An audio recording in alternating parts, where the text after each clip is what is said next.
My father's obituary listed the owner of Miller's Hardware before it listed me. Actually, it never listed me.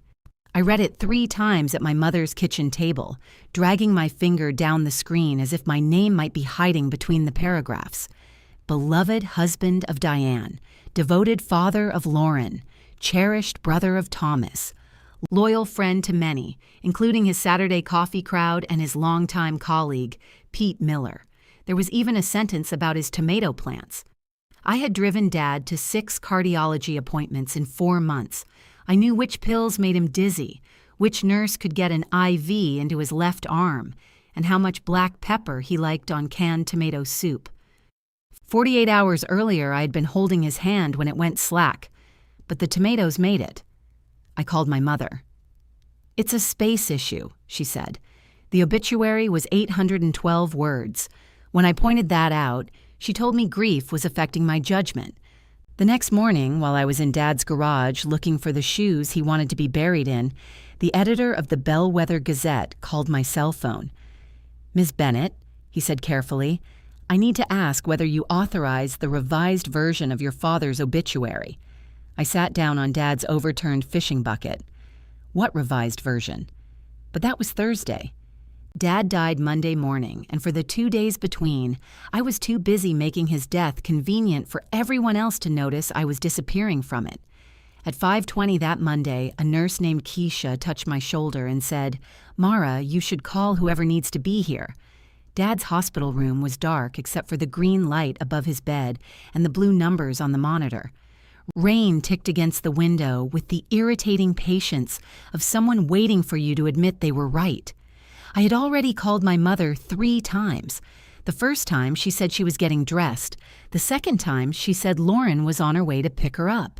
The third time, Lauren answered Mom's phone and whispered, "We're coming," in the offended tone she used when she thought I was rushing her.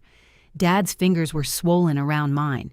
He opened his eyes once and looked toward the door. "They're coming," I told him. He gave me the smallest smile. Dad had a whole vocabulary of small smiles. There was the one that meant he didn't believe you, the one that meant he was going to eat the pie anyway, and the one that meant he was sorry but not sorry enough to discuss it. This one I couldn't translate. "Thursday," he said. It came out as air more than sound. I know. Thursday was our night. Not officially. If you called something official in my family, someone would immediately feel trapped by it. I started going over on Thursdays after Dad's first hospitalization because Mom played bridge. Lauren was always planning to visit on Sunday, and Dad hated eating dinner alone. I brought soup or sandwiches. He complained about whichever one I brought. Then he ate all of it. "I'll be there," I said, because it was the answer we had trained each other to give. His thumb moved once against my hand. At 6:12, the monitor changed its mind about him. Keisha turned it off before I asked. She had silver beads woven into her braids and a way of moving that made every object in the room seem less dangerous. She closed Dad's mouth gently, then gave me a few minutes alone. I stared at the plastic water cup on his tray. I had written Frank on it in black marker because the night nurse kept throwing it away. His straw leaned toward the bed. There ought to have been something I wanted to say. Instead, I heard myself whisper, "You were supposed to complain about breakfast." Then I laughed. It was one ugly sound, and I covered my mouth like I had done something rude. Mom and Lauren arrived at 8:14. I know because Lauren came through the door saying, "Oh my God, is that the time?" As if the clock had personally betrayed her. She was wearing a cream sweater and heeled boots darkened by rain. Her hair was pulled into a loose knot that somehow looked intentional. Mine had been twisted up with the pen I used to track Dad's medication times. Mom stopped 2 feet inside the room. "No," she said. "Just that. No." Lauren took her arm and Mom folded into her so quickly it looked rehearsed, though it wasn't. Lauren's face broke open. She made a sound I had never heard from her, low and raw, and for one confused second, I wanted to comfort her. Then Mom looked over Lauren's shoulder at me. "Where are his things?" "Closet," I said. "Did the doctor come?" "Yes." "What did he say?" That Dad's heart stopped. Her eyes sharpened. "I know that, Mara." I stood up. My knees had gone stiff and the room tilted just enough to make me grab the bed rail. Lauren was crying into Mom's neck. I thought we had more time. So had Dad, probably. I picked up the plastic bag containing his watch, wallet, wedding ring, and the hearing aids he refused to wear because he claimed they amplified stupidity. The nurse had labeled the bag patient belongings. Mom stared at it and backed away. "You take that," she said. There it was, the first assignment. I took it. By 9:30, I had Dad's overnight bag in my trunk, his wedding ring in my purse, and the funeral home on speakerphone while Mom sat in the passenger seat staring through the windshield. Lauren followed us in her own car. She said she couldn't leave it at the hospital because she had a dentist appointment the next morning on that side of town. She said this while we were still in the hospital parking garage. Then she gripped the steering wheel and cried again. That was Lauren. She could be selfish and devastated in the same breath. People thought the devastation canceled the selfishness. It never did. It only made you feel cruel for noticing both. At Mom's house, I made coffee nobody drank. Lauren paced the kitchen, calling her husband, Eric, and telling him she couldn't believe Dad was gone. Each time she said it, her voice cracked in exactly the same place. Mom sat at the table with her hands flat on either side of a grocery circular. "We need to tell Uncle Tom," she said. "I called him from the hospital. What about Reverend Dale? Left a message. The Millers?"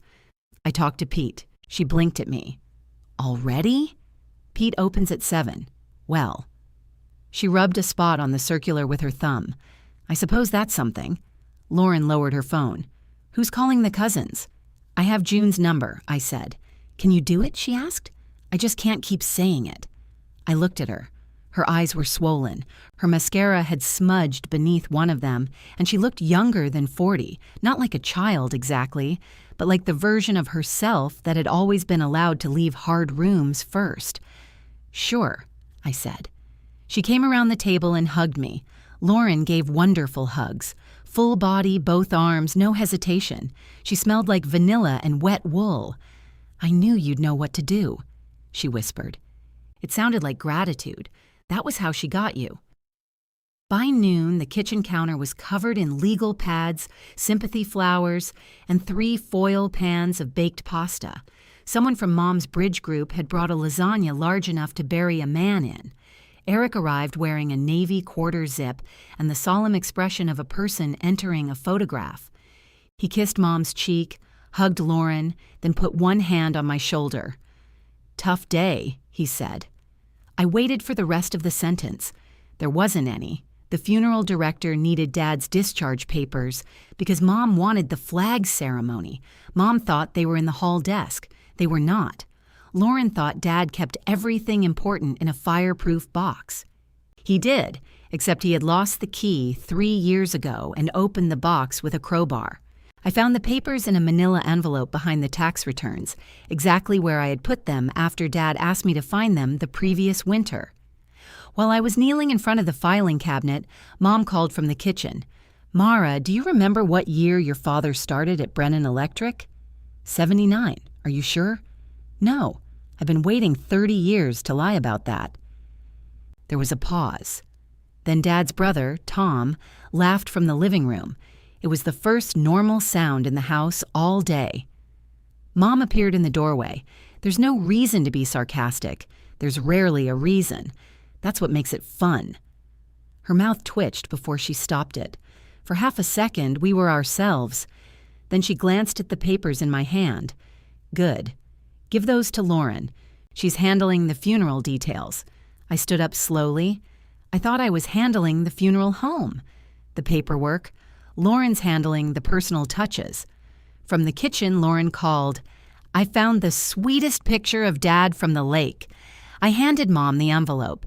At the funeral home, Lauren chose the photograph, the flowers, and the dark blue guest book. Mom approved everything she chose. When I suggested the plain oak casket because Dad had once called shiny caskets Cadillacs for people with nowhere to go, Mom looked horrified.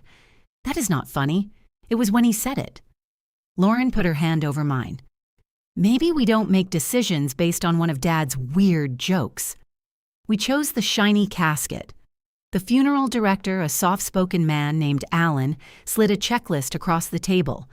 Music, clergy, clothing, pallbearers, obituary. "I'll write it," Lauren said. She sat straighter when she said it. Mom nodded. "You've always been good with words." I looked down at the checklist. In college, I had edited Lauren's application essays because Mom said Lauren had the ideas, but I had the patience. When Lauren got accepted, Dad took the whole family to dinner. He toasted her beautiful writing. She kicked me under the table when he said it and mouthed, "Thank you." That had felt like enough at 20. "I can send you dates," I offered. Lauren's smile tightened. "I know Dad's life, Mara." I meant dates. "I have Mom. Mom was studying fabric samples. Your sister needs something meaningful to do." It was such a familiar sentence that none of us reacted to it. I took the checklist and filled in Dad's cardiologist, the oxygen supplier, and the person who would need to unlock the church fellowship hall. Lauren held the photograph against the casket samples and asked everyone whether Dad looked more distinguished against mahogany or walnut. On Tuesday, I went to the house before work and found Mom standing in Dad's closet with one of his flannel shirts pressed to her face. She startled when she saw me. I was looking for his gray suit. "It's at the cleaner." "Why?" "He spilled soup on it after Pete's retirement dinner." Mom lowered the shirt. "Of course you know that. There was an edge to it I couldn't place. I dropped it off Friday. I can pick it up today." Lauren said she would. "Okay, but you should probably do it. She has the obituary." I looked at Mom for a moment. "What?" "Nothing." "Mara, please don't start keeping score this week." I hadn't said a word. She reached for another hanger and missed it. Her hand shook. I stepped forward, but she turned away from me. "Your father loved that suit," she said. "He complained it made him look like a banker. He loved complaining." That he did. This time, her mouth actually softened. Then her phone rang. Lauren's name lit the screen, and Mom answered on the first ring.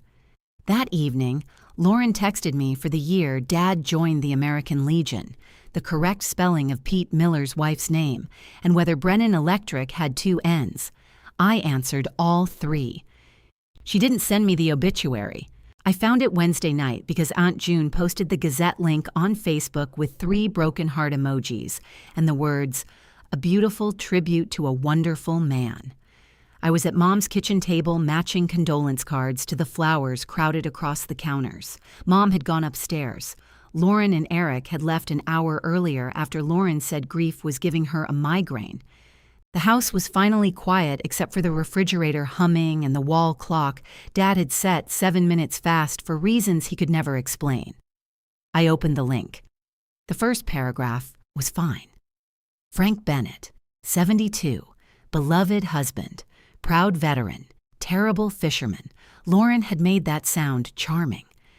The second paragraph listed his work, his garden, his church, and Miller's Hardware. Then came the family, Diane, Lauren, and Eric, Tom, the cousins. No Mara. I searched the page anyway. No results found. Mom came down wearing her robe and stopped when she saw my face. What happened?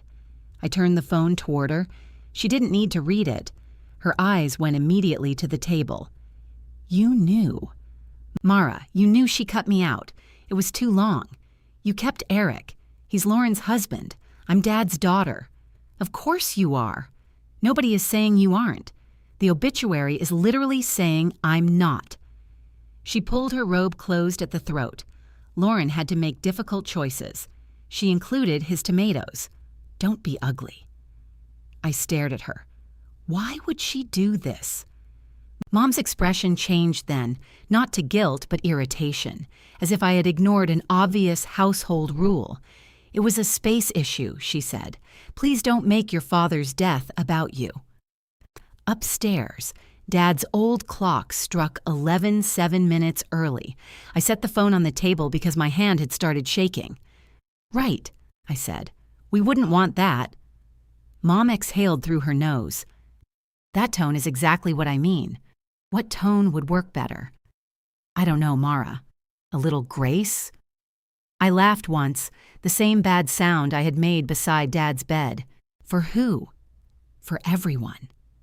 Your sister is grieving. I'm grieving. You're grieving. We are all doing the best we can. Lauren removed me from Dad's family. She did not remove you from the family. She removed me from the sentence where the family is listed. You are being painfully literal. It's an obituary. Literal is kind of the point. Mom walked to the counter and began moving condolence cards into a neat stack. She did that when she wanted a conversation to end without having to leave the room. Birthday cards, bills, church bulletins, anything made of paper could become an emergency filing project. The newspaper charges by length, she said. How much did cutting my name save? I don't know, $4, $10. That isn't the point. No, I'm pretty sure it's exactly the point you just made. She squared the stack against the counter. Lauren worked on that obituary for hours, and at some point during those hours, she typed my name. Then she deleted it. You don't know that. How else do you think writing works? Mom closed her eyes. For 1 second, she looked so tired that I almost apologized. Her face seemed smaller without lipstick, and the skin beneath her chin had gone loose in a way I had never noticed. Dad had been dead less than 3 days. His coffee cup was still upside down on the drying mat. Then she opened her eyes and said, Your sister said the section felt uneven. I went still. What does that mean?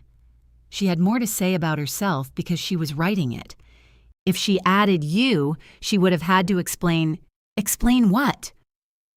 Mom picked up the stack again, though it was already straight. All the things you did. The refrigerator clicked off. The kitchen became so quiet I could hear the little electric motor in Dad's fast clock. So she left me out because including me would make her look bad. I did not say that. You almost said it. No. I said the obituary needed balance. I looked at the flowers covering the counter. White lilies, pink carnations, yellow roses, all leaning into one another so aggressively, the kitchen smelled like a funeral home already. You read it before she sent it. Mom didn't answer. Did you tell her to put me back? She asked my opinion, and I told her it was beautiful. That hurt more than I expected. Lauren could turn anything into a mirror and panic if she disliked the reflection. Mom had always been the person who moved the mirror. I picked up my purse. Where are you going? Home. We haven't finished the cards. I think I found the one I was looking for. Mara. I stopped at the doorway. You're supposed to pick up your father's suit tomorrow, I know, and his shoes are somewhere in the garage. The black ones, not the brown ones. He said the brown pinched. Then why did he own them? Because they were on sale. That was so exactly Dad that a laugh rose into my throat and got stuck there. Mom's face shifted too. We stood 10 feet apart, almost smiling over him. Then she said, Don't call Lauren tonight. Why? She has a migraine. I put on my coat. Of course she does. The rain had stopped, but everything outside shone wet and black. Dad's porch light reflected in the driveway. I had replaced that bulb in January after he spent 2 weeks insisting it was a wiring problem. It had been a bulb. I sat in my car and opened the obituary again. Devoted father of Lauren Bennett Hayes. Not devoted father to Lauren, of Lauren. As if he had only produced one daughter and spent the rest of his life discussing tomatoes. I pressed the share icon, copied the link, and opened a message to Lauren. What I typed first was, Did you think I wouldn't see this? I erased it. Then, put my name back. Erase that, too. My finger hovered above the keyboard until the screen dimmed. I locked the phone, dropped it into the passenger seat, and drove home. I lived 14 minutes from my parents, 11 if every light on Carson Avenue cooperated. Years earlier, I had chosen the apartment because it was close to my job and had tall windows. Later, without anyone saying so, its location had become part of my qualifications as the family's emergency daughter. Lauren lived 38 minutes away in a renovated farmhouse with Eric and 2 guest rooms nobody was ever invited to use because she was always still figuring out the spaces. My apartment smelled faintly of the trash I had forgotten to take out Monday. A bowl with a spoon welded to dried oatmeal sat in the sink. My red work blouse was draped over the back of the couch, where I had left it before changing for the hospital Sunday night. I set Dad's plastic belongings bag on the kitchen counter. I had forgotten it was in my tote. Patient belongings. His wallet, his watch, his hearing aids, his wedding ring. I took out the watch. It had stopped at 6:16, 4 minutes after he died. Dad bought it at a drugstore 8 years earlier and refused every nicer replacement we offered him. He said a watch that knew what time it was had reached the ceiling of its profession. My phone buzzed. For one foolish second, I thought it might be Lauren apologizing. It was Lauren, but not apologizing. Mom says you're upset about the obituary. I wish you'd talk to me before upsetting her. I read it twice. Then I typed, I'm sorry. I thought Dad was the one who died. The 3 little dots appeared immediately. They vanished. Appeared again. Mara, this is what you do. You wait until everyone is emotionally exhausted and then come in with some technical complaint nobody has energy to argue with. I sat on the arm of my couch. My name is not a technical complaint. It's an announcement in a small paper. Everyone knows who you are. Then why did you remove me? This time, the dots took longer. We had a word limit. You used 46 words describing a vegetable garden he hated. He did not hate his garden. He called the zucchini vindictive. You know what I mean? No, I don't. She called. I watched her name vibrate across my palm and almost let it stop. Then I answered. What? You don't get to interrogate me by text. You're right. It's inefficient. Why did you leave me out? I did not leave you out. I looked around my empty apartment, wondering if grief could cause auditory hallucinations. My name isn't there. I didn't include a full list of every person Dad loved. You included Pete Miller. Pete was his best friend. And Eric. My husband is family. I let the silence sit. Lauren sighed. That came out wrong. It came out honest. You're trying to make me sound like a monster. I'm asking a question. No, you're doing that calm thing where you make everyone else look hysterical. I'm not calm. Well, you sound calm. What should I do, Lauren? Throw my phone? See? Sarcasm. Should I come over and delete your name from something? Her breath caught. I regretted it immediately, not because it was unfair, but because it was exactly fair enough to be cruel. She lowered her voice. Dad and I had a different relationship than you two did. Yes, you got all that time with him at the end. Those weren't spa days. I know that. Do you? I offered to help. You offered Sundays. I was available Sundays. You canceled 4 of the last 5. Eric's work schedule changed. Eric was home. How would you know? Because you posted pictures from a brewery. She made a sound like I had violated her privacy by looking at the public evidence she provided. So that's what this is, she said. You've been keeping a little file on me. No, Lauren, I have a memory. Congratulations. We breathed at each other. Then her voice cracked. I didn't get to say goodbye. There it was, the real thing, raw enough to stop me. I know, I said. You were there. Yes. What did he say? I looked at Dad's stopped watch. Thursday. What does that mean? I don't know. That was a lie, or half of one. I knew what Thursday meant to us. I didn't know what it meant as his last word. Lauren sniffed. He didn't ask for me? I could have punished her. The chance arrived so cleanly it almost looked like permission. He looked at the door, I said. I told him you and Mom were coming. Oh. He knew. Another half-truth, offered as mercy. She cried quietly for a few seconds. I stayed on the phone because I loved her.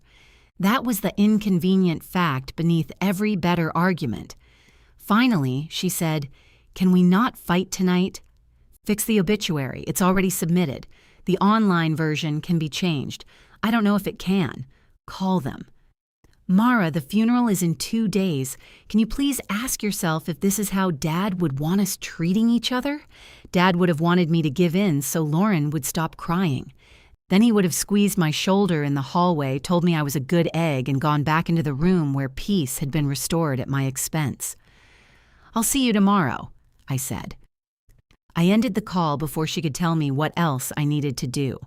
I slept for 3 hours, woke at 4, and spent the rest of the morning staring at the ceiling fan. At 7:30, Mom texted to remind me about the suit, the shoes, and a tray of sandwiches the church needed someone to collect. No mention of the obituary. I picked up Dad's gray suit first. The cleaner had removed the soup stain but left a tiny safety pin near the collar.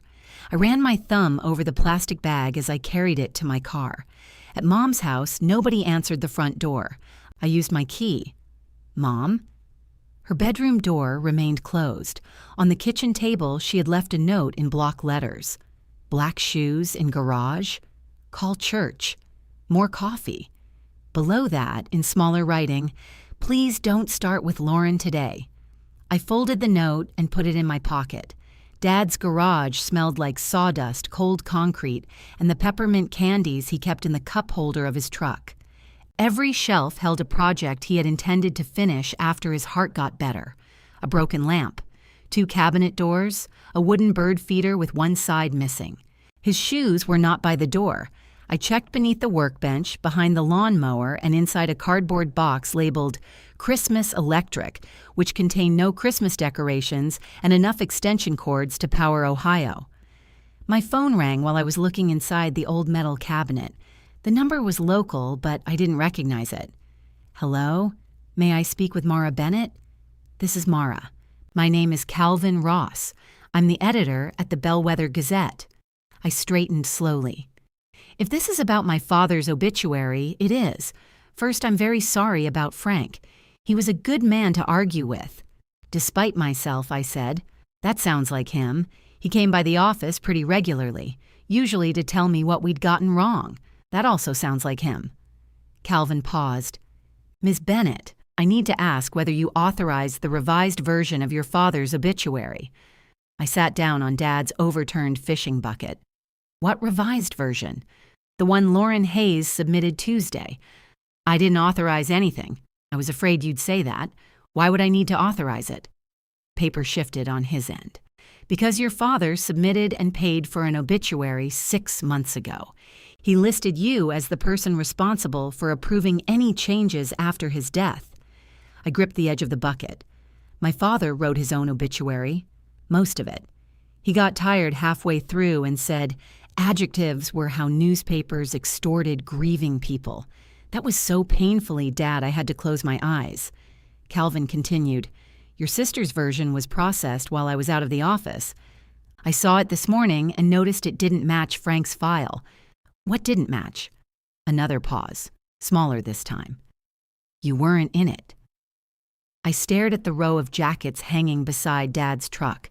His navy windbreaker was still damp at the shoulders from the last time he had worn it. Was I in his? Yes.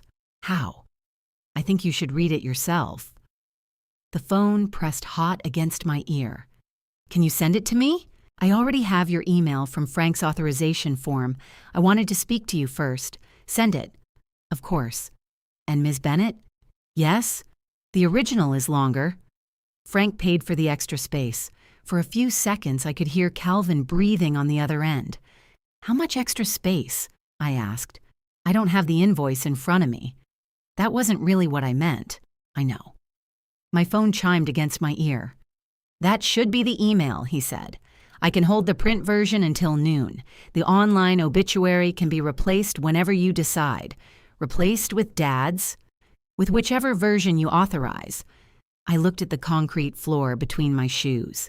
Dad had painted a green line around the spot where Mom was supposed to park. She had ignored it for 12 years. Does Lauren know you called me? Not yet. Is what she did, I stopped. I didn't know how to finish without making it sound larger than it was. Illegal? Fraud? The words felt ridiculous in Dad's garage beside a snow shovel repaired with duct tape. Calvin seemed to understand. It's a family obituary, he said. We aren't a courthouse. We depend on the person submitting it to be honest about who's authorized.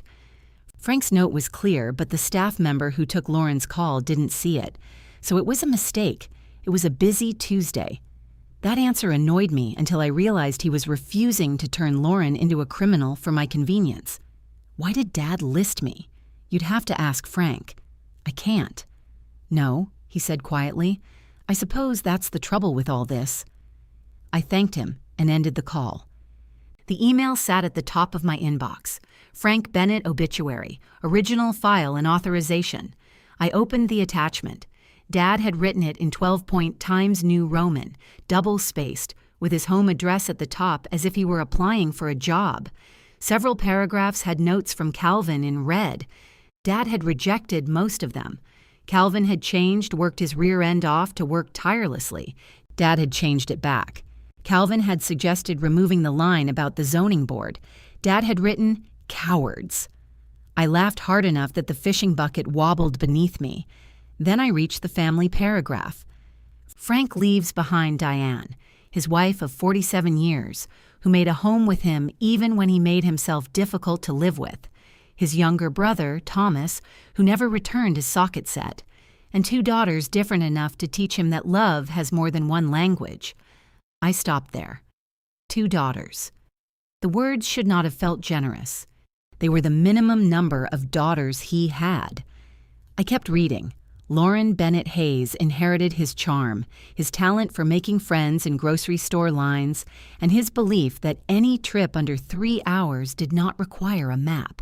Her bright spirit gave him more stories than a quiet man deserved. That was Lauren. It was also Dad being kinder about 3 totaled cars than I had ever managed to be. Then came me. Mara Bennett, his elder daughter, showed him that love is not what we promise when a room is watching, but what we return to do on an ordinary Thursday. She gave years without keeping score, even when the rest of us made that too easy to accept. Her father noticed. He was not always brave enough to say so. The garage blurred.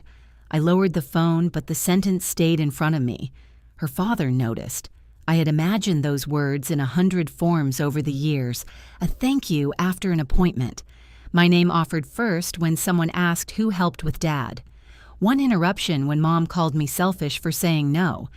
One moment when Lauren announced that she had taken over his care because she drove him to a single appointment, and Dad said, actually, Mara's been doing most of it. He had noticed. He had put it in a document meant to be read when he could no longer be asked to act on it. I leaned forward until my elbows rested on my knees. You coward, I said. The garage gave it back to me in a soft echo. That made me cry, not dramatically. Nothing in me broke open. Tears slid down my face while I sat on the fishing bucket between Dad's truck and a bag of grass seed. I wiped them away with the heel of my hand and kept reading. He thanked Pete for 30 years of coffee and poor advice. He thanked Reverend Dale for never objecting when Frank slept through sermons. He asked people not to send expensive flowers because Diane will feel obligated to keep them alive. In lieu of flowers, he suggested donations to the library's large print collection, though he added that he could see perfectly well and the print in modern books was getting smaller out of spite.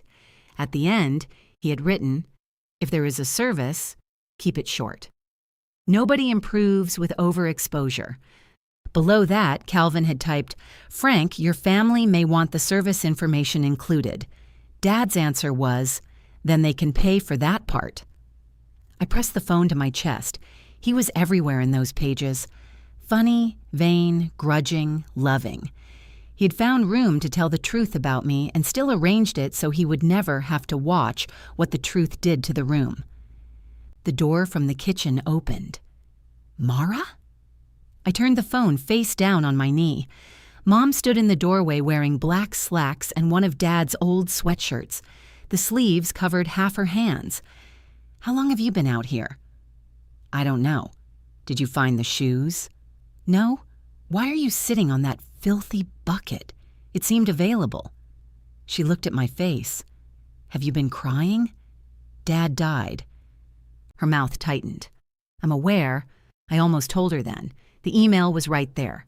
Dad's words weighted beneath my palm, warmer than the phone should have been. Instead, I asked, "Did you know Dad wrote his obituary?" Mom stared at me. "What?" "He wrote one. 6 months ago." "That's not funny. I'm not joking. Your father would never write his own obituary." "He did. He wouldn't even fill out the emergency contact form at the dentist.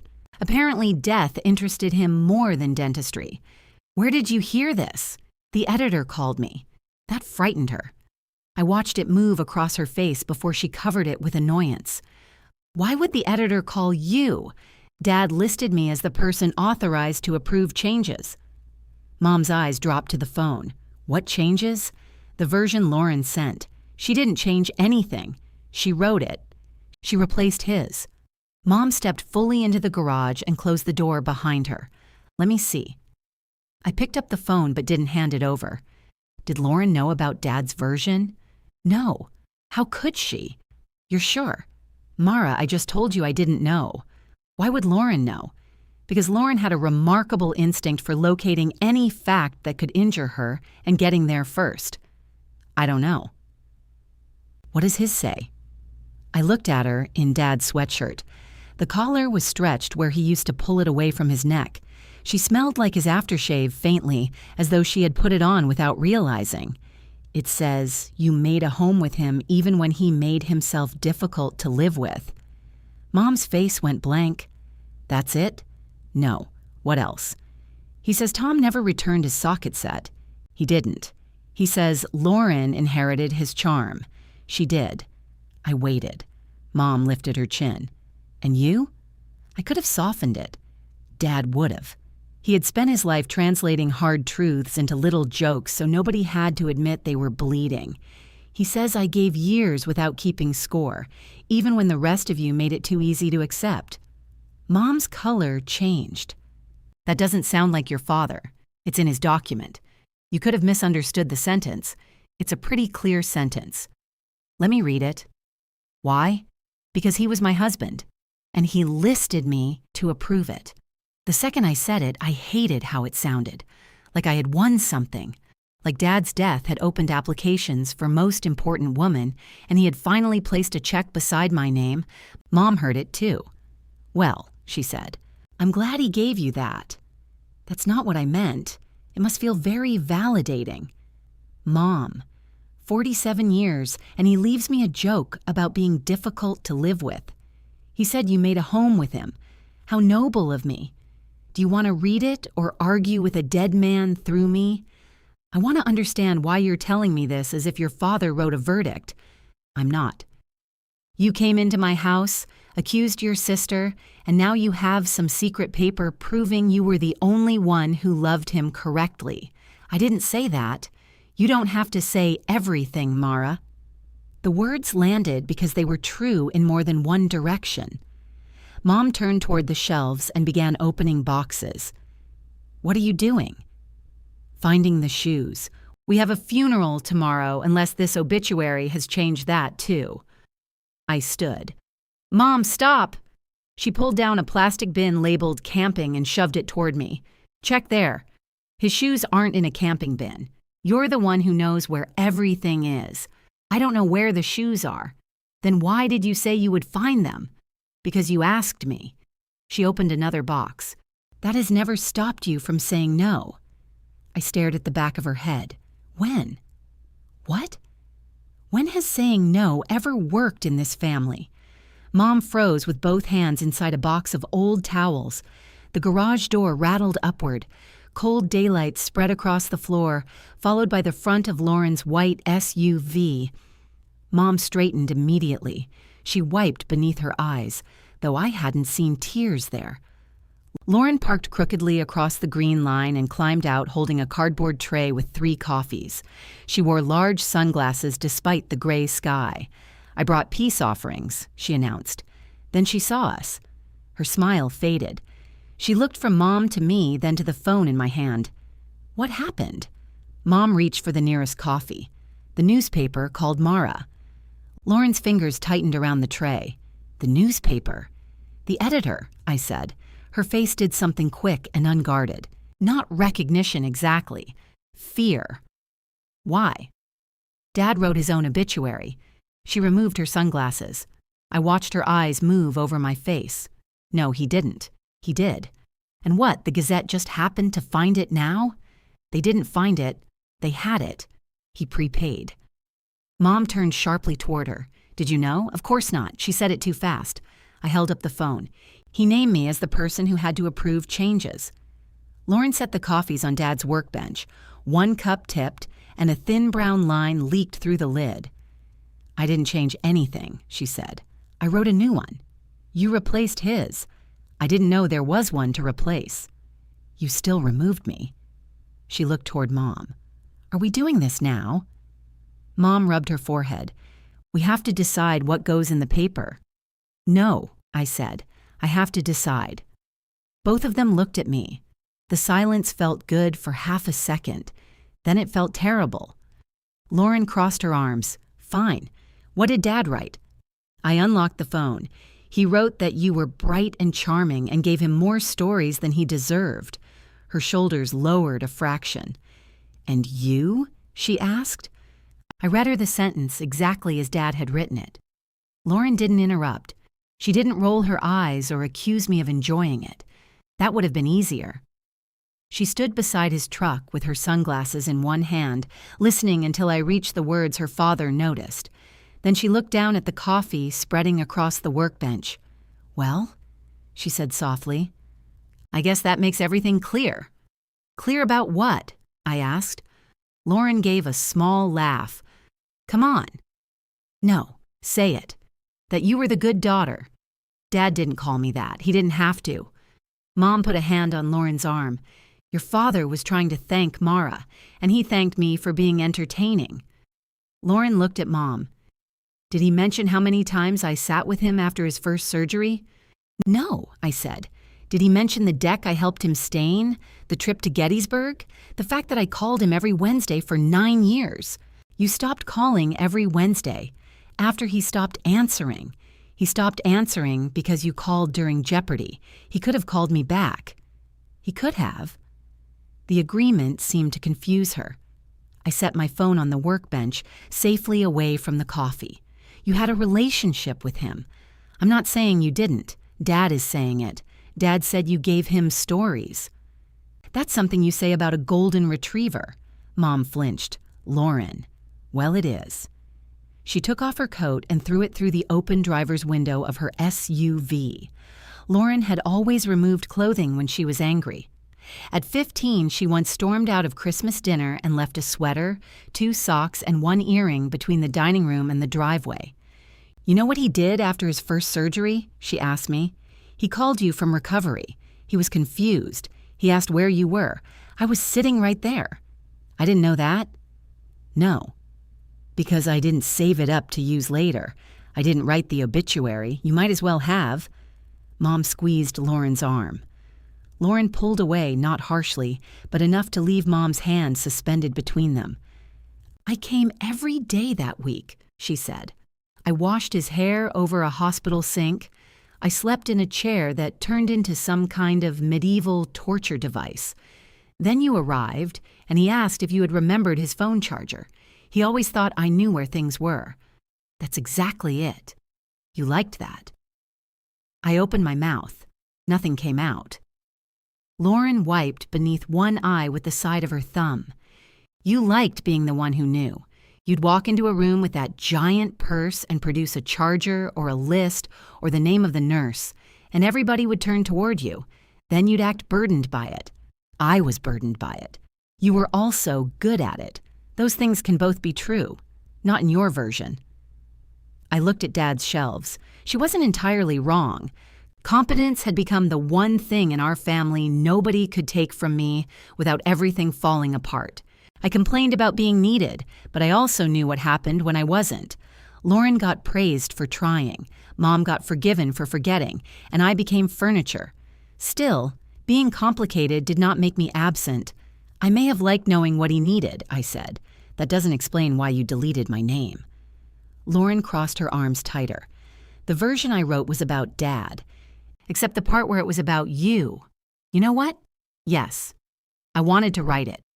I wanted one thing that was mine. His obituary? One thing connected to him that you hadn't already handled.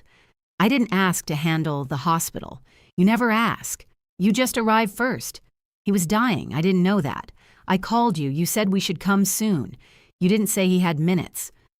The nurse said to call whoever needed to be there. You could have said that. I called 3 times, and I was trying to get Mom out the door. She couldn't find her purse, then she changed her blouse twice. Then she decided Dad would want his blue sweater, and I was trying not to scream at her. Mom looked startled. I was in shock. I know, Lauren said. That's my point. I was taking care of her. And I was taking care of Dad, I said. Lauren's eyes filled. You could have told me to leave her. What was I supposed to say? Abandon Mom in the foyer? Yes. Mom made a wounded sound. Lauren turned to her. If he was dying? Yes, Mom. I should have left you in the foyer. The garage seemed to shrink around us. Mom stepped back. I see. No, you don't. You never see until you're the one being hurt. Mom's face closed. Lauren pressed both hands over her eyes. God, I'm sorry. Nobody answered. The coffee continued spreading across the workbench until it reached a pile of sandpaper. I grabbed one of Dad's shop towels and pressed it into the puddle. Lauren watched me. You're cleaning right now. It's getting on his things. It's coffee, Mara, not acid. It's on his receipt box. Of course he had a receipt box. You both stop, Mom said. I moved the box to a higher shelf. The bottom was stained, but the papers inside were dry. When I turned back, Mom had picked up the phone. Let me read it.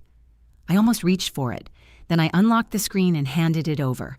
She leaned against Dad's truck, scrolling slowly. Her lips moved through some of the sentences. At the line about the zoning board, she shook her head. He promised me he would let that go. He died first, I said. Mom gave me a look that was almost affectionate. Then she reached the family paragraph. I watched her read herself. There was no visible reaction until she got to the word difficult. Her mouth pulled to one side. She read Lauren. Lauren stared at the floor. She read me. Mom's thumb stopped moving. For a while, all I could hear was traffic on Carson Avenue and the faint hiss of air escaping one of Dad's truck tires. Mom handed the phone back. He shouldn't have written that. Which part? Lauren asked. Mom ignored her. It makes it sound as though we took advantage of you. You did. The answer came out before I decided to say it. Mom's face went pale. Lauren looked up. I folded the wet shop towel into quarters, hiding the stain inside. Not every day, not every time, but yes. We asked for help, Mom said. You expected it. You live 14 minutes away. There it is. What does that mean? It means proximity became a moral quality. Nobody forced you to come? No. You just made me pay whenever I didn't. Mom shook her head. I don't know what you want from me. I wanted you to tell Lauren to put my name back. It was already submitted. You didn't even ask. I knew how upset she was, and you knew I'd survive it. You are stronger. That is not a compliment when you only say it before hurting me. Mom's eyes shone. She looked down at Dad's sweatshirt and began picking at a loose thread near the pocket. Lauren spoke without looking at me. I didn't know about his version. I believe you. Her head lifted, surprised. But you knew mine belonged in yours. I had a word limit. Dad paid for extra space, Mom said. Lauren's eyes flicked toward her. Mom's tone was flat. The editor told Mara. Lauren's mouth tightened. Fine. It wasn't only space. Then what was it? She walked to the garage opening and stood with her back to us. Across the street, Mr. Ramirez was dragging a recycling bin to the curb. He glanced over, saw 3 women standing in a garage at 9 in the morning, and wisely kept moving. Lauren hugged herself. I couldn't write Mara into it without making the whole thing about what she did, she said. You could have written 2 daughters. And then everyone would ask why I didn't name you. Why wouldn't you? Because if I named you, I had to say something. No, you didn't. Yes, I did. People know. Aunt June knows. Pete knows. The church ladies know. Every time Dad was sick, people asked me how you were holding up. Not how Dad was, not how Mom was. How Mara was holding up. I had never heard that. Lauren turned around. Her face was wet now, and she looked furious about it. I could write that you were devoted, she said. Then what was I? The other one? The daughter with stories? You decided the answer was no daughter at all. I decided everybody already knew who you were. That's not why. No.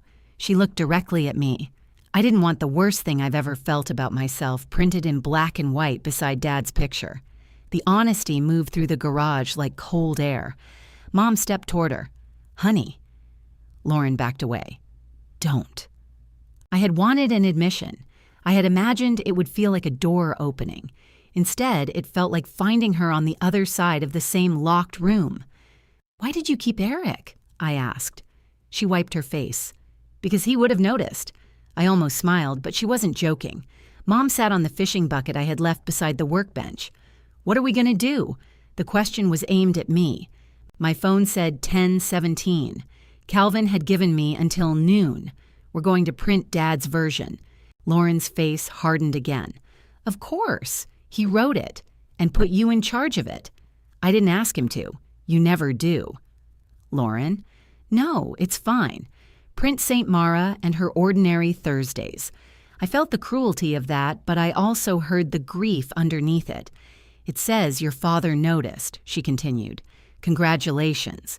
Mine noticed me in grocery store lines. Mom stood. That is enough. Is it inaccurate? It is unkind. So is dying and leaving rankings. Dad had not meant it as a ranking. I believed that. I also knew intention was one more comfortable room built by the person who caused the pain. His version goes in, I said, exactly as he wrote it. No changes. What about the service information? Mom asked. Add it separately if Calvin allows it.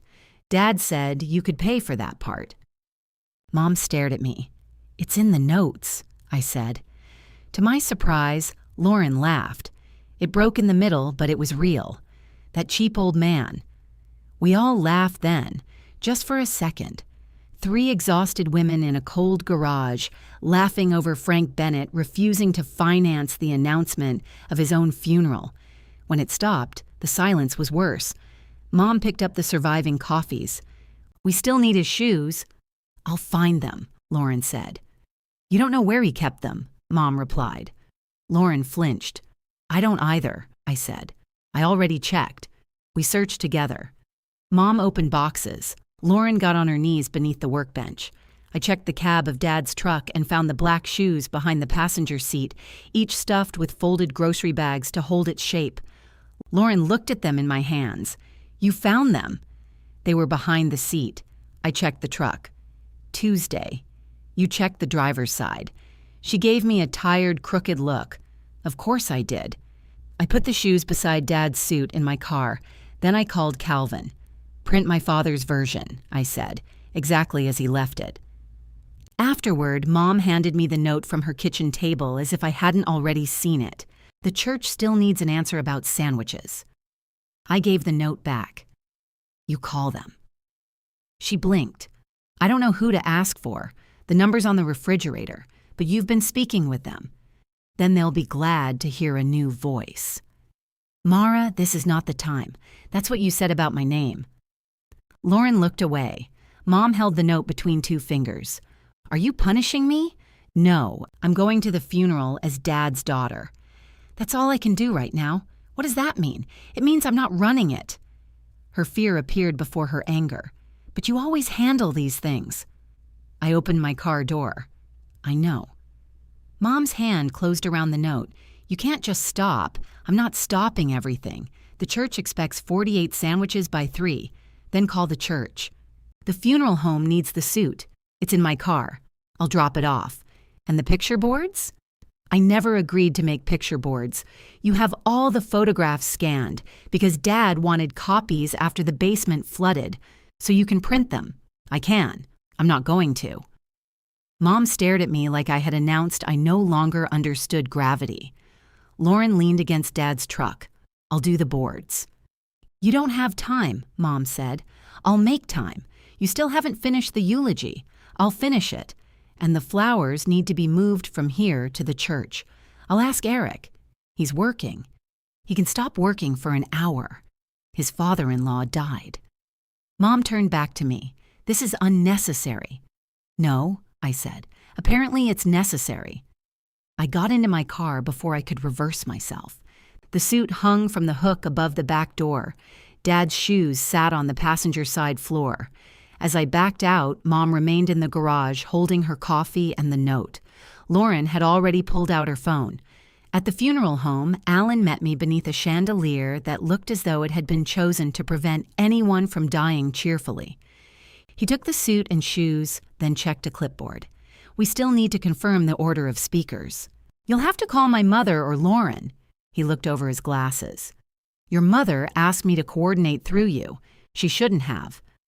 Alan's expression stayed professionally neutral, but his eyebrows rose a millimeter. I'll update the file. Thank you. And the guest book delivery, Mom or Lauren. The photograph slideshow, Mom or Lauren. Who should approve the prayer card? I almost said me.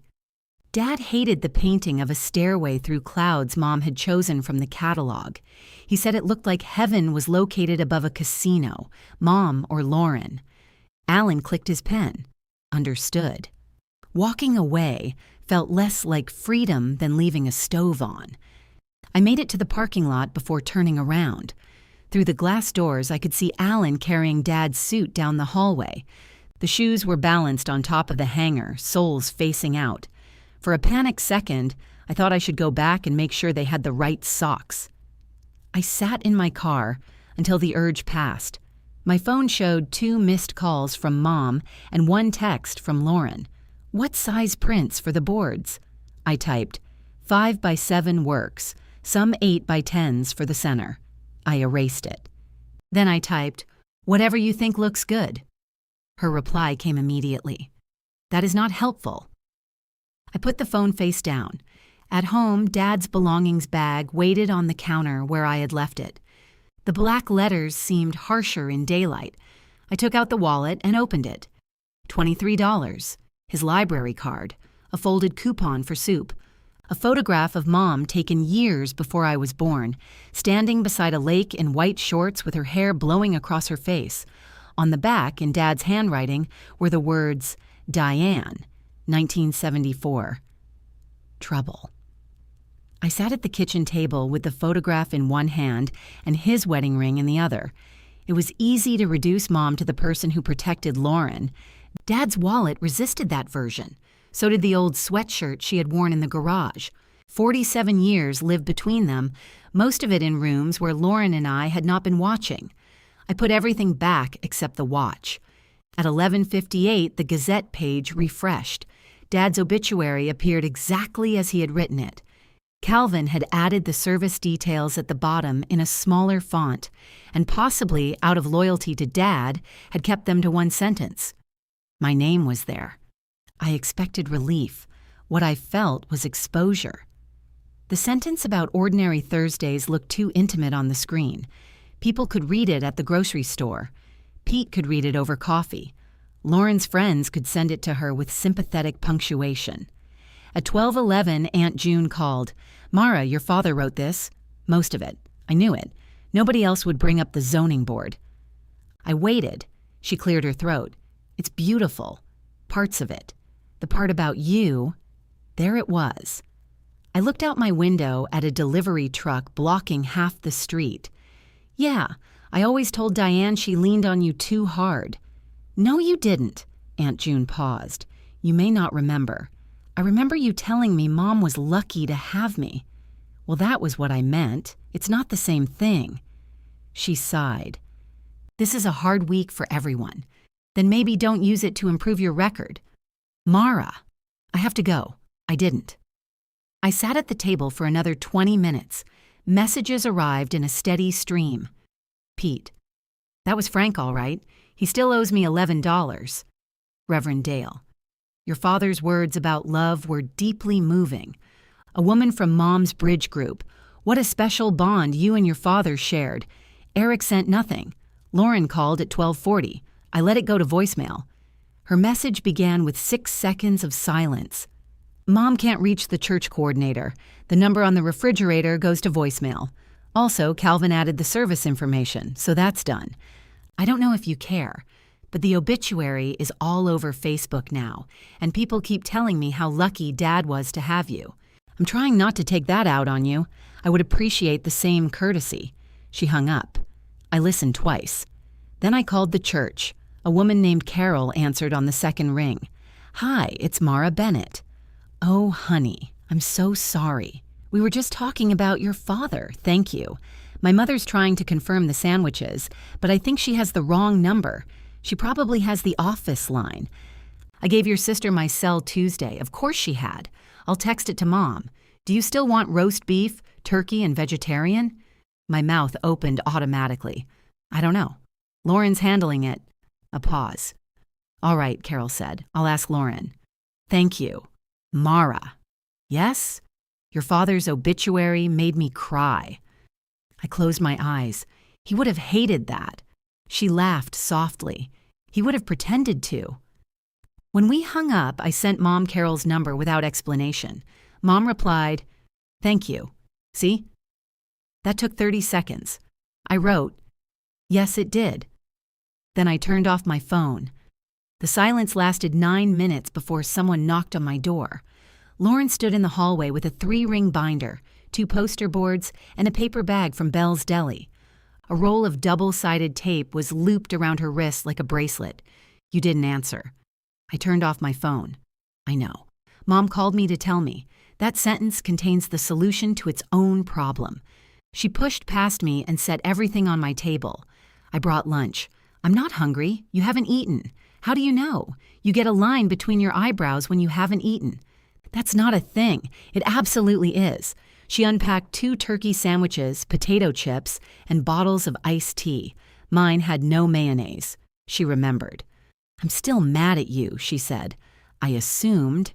I can be mad and bring turkey. That should be on your tombstone." Her mouth twitched. "Don't even joke about obituaries." We ate without speaking.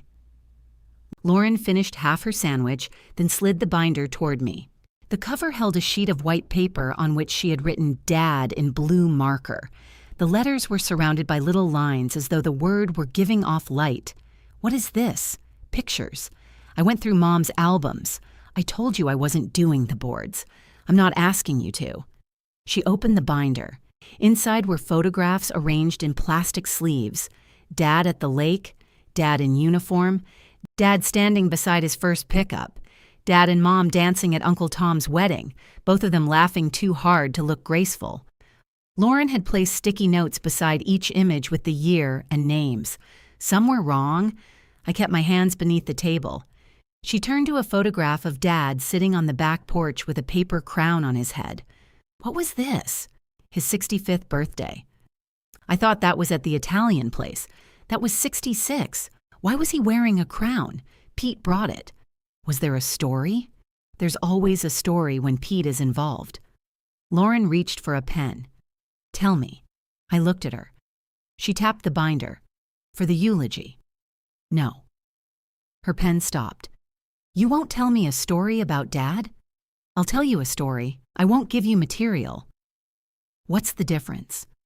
"Whether you listen like his daughter or write like his biographer." "That's unfair." "Probably." She closed the binder.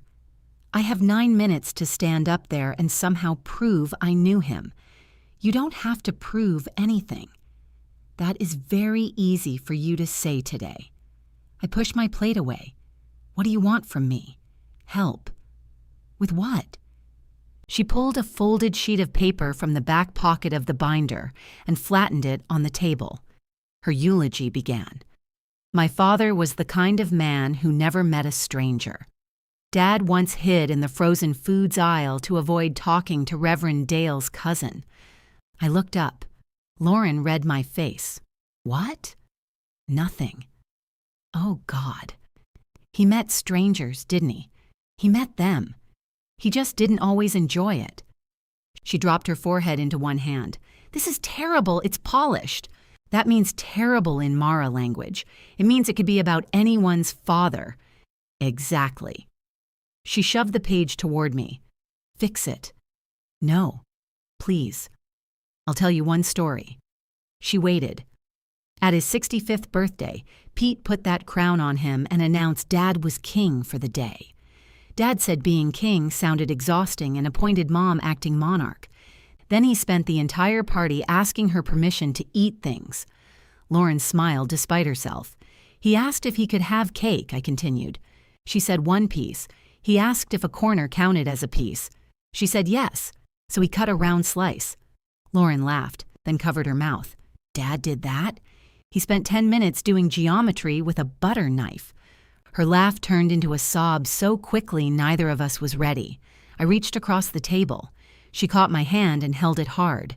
For a minute, she was simply my sister. Then she wiped her face, picked up the pen, and wrote round slice in the margin. Don't make me sound better than I was, she said.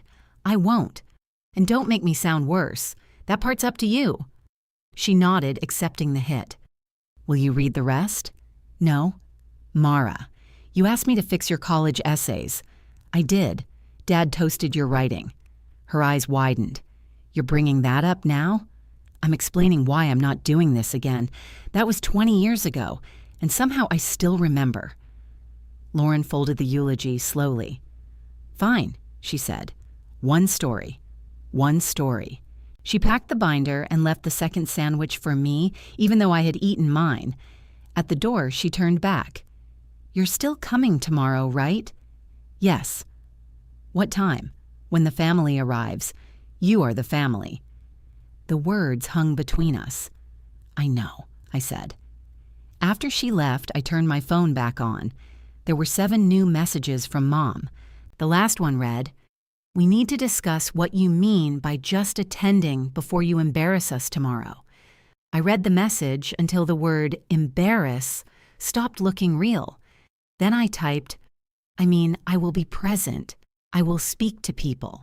I will grieve Dad. I won't coordinate the service, solve last-minute problems, or clean up afterward. Mom answered before the message bubble disappeared. That is unbelievably selfish. I set the phone down. It rang. I let it ring.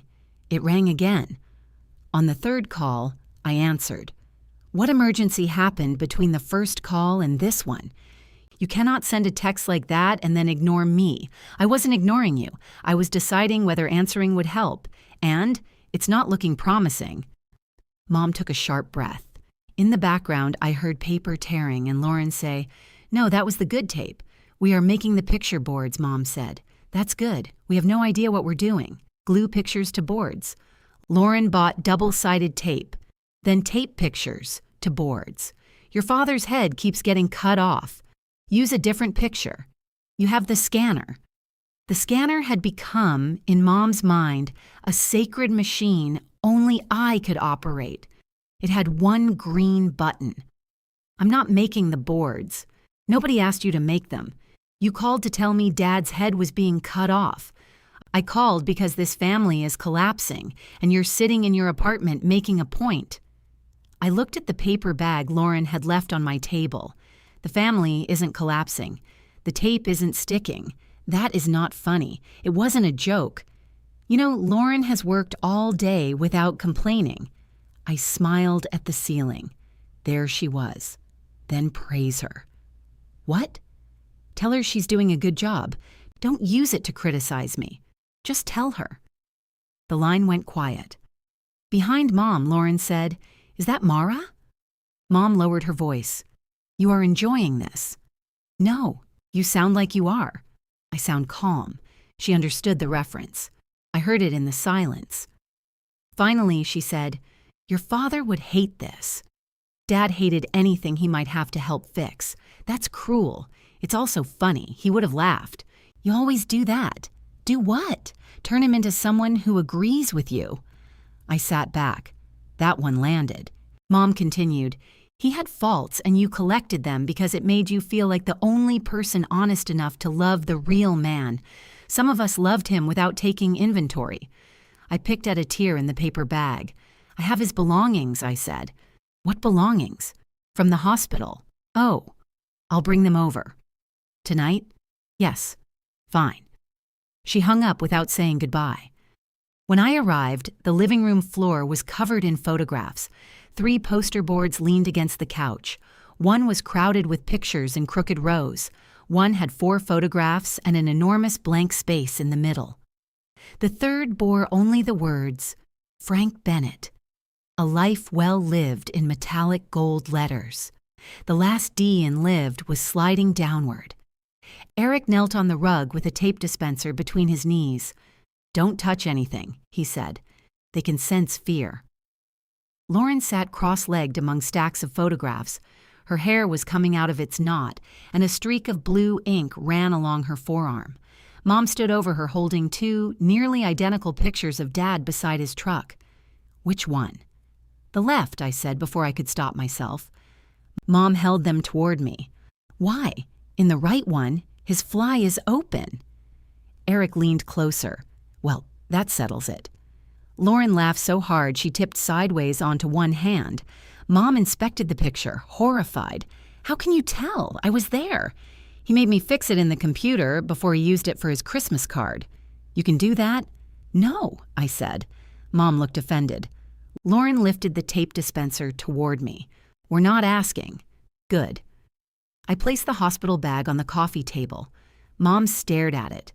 The room changed. Eric stood, wiped his hands on his pants, and quietly said he needed to get the boards into the car. He carried the crowded one out first. Lauren gathered loose pictures without looking at the bag. Mom sat on the couch. I unzipped the plastic. "His wallet," I said. "His hearing aids. His ring." I put each item on the table. The ring made a small sound against the wood. Mom picked it up with both hands. There are moments when grief looks like grief. It doesn't disguise itself as anger or exhaustion or a strong opinion about sandwiches.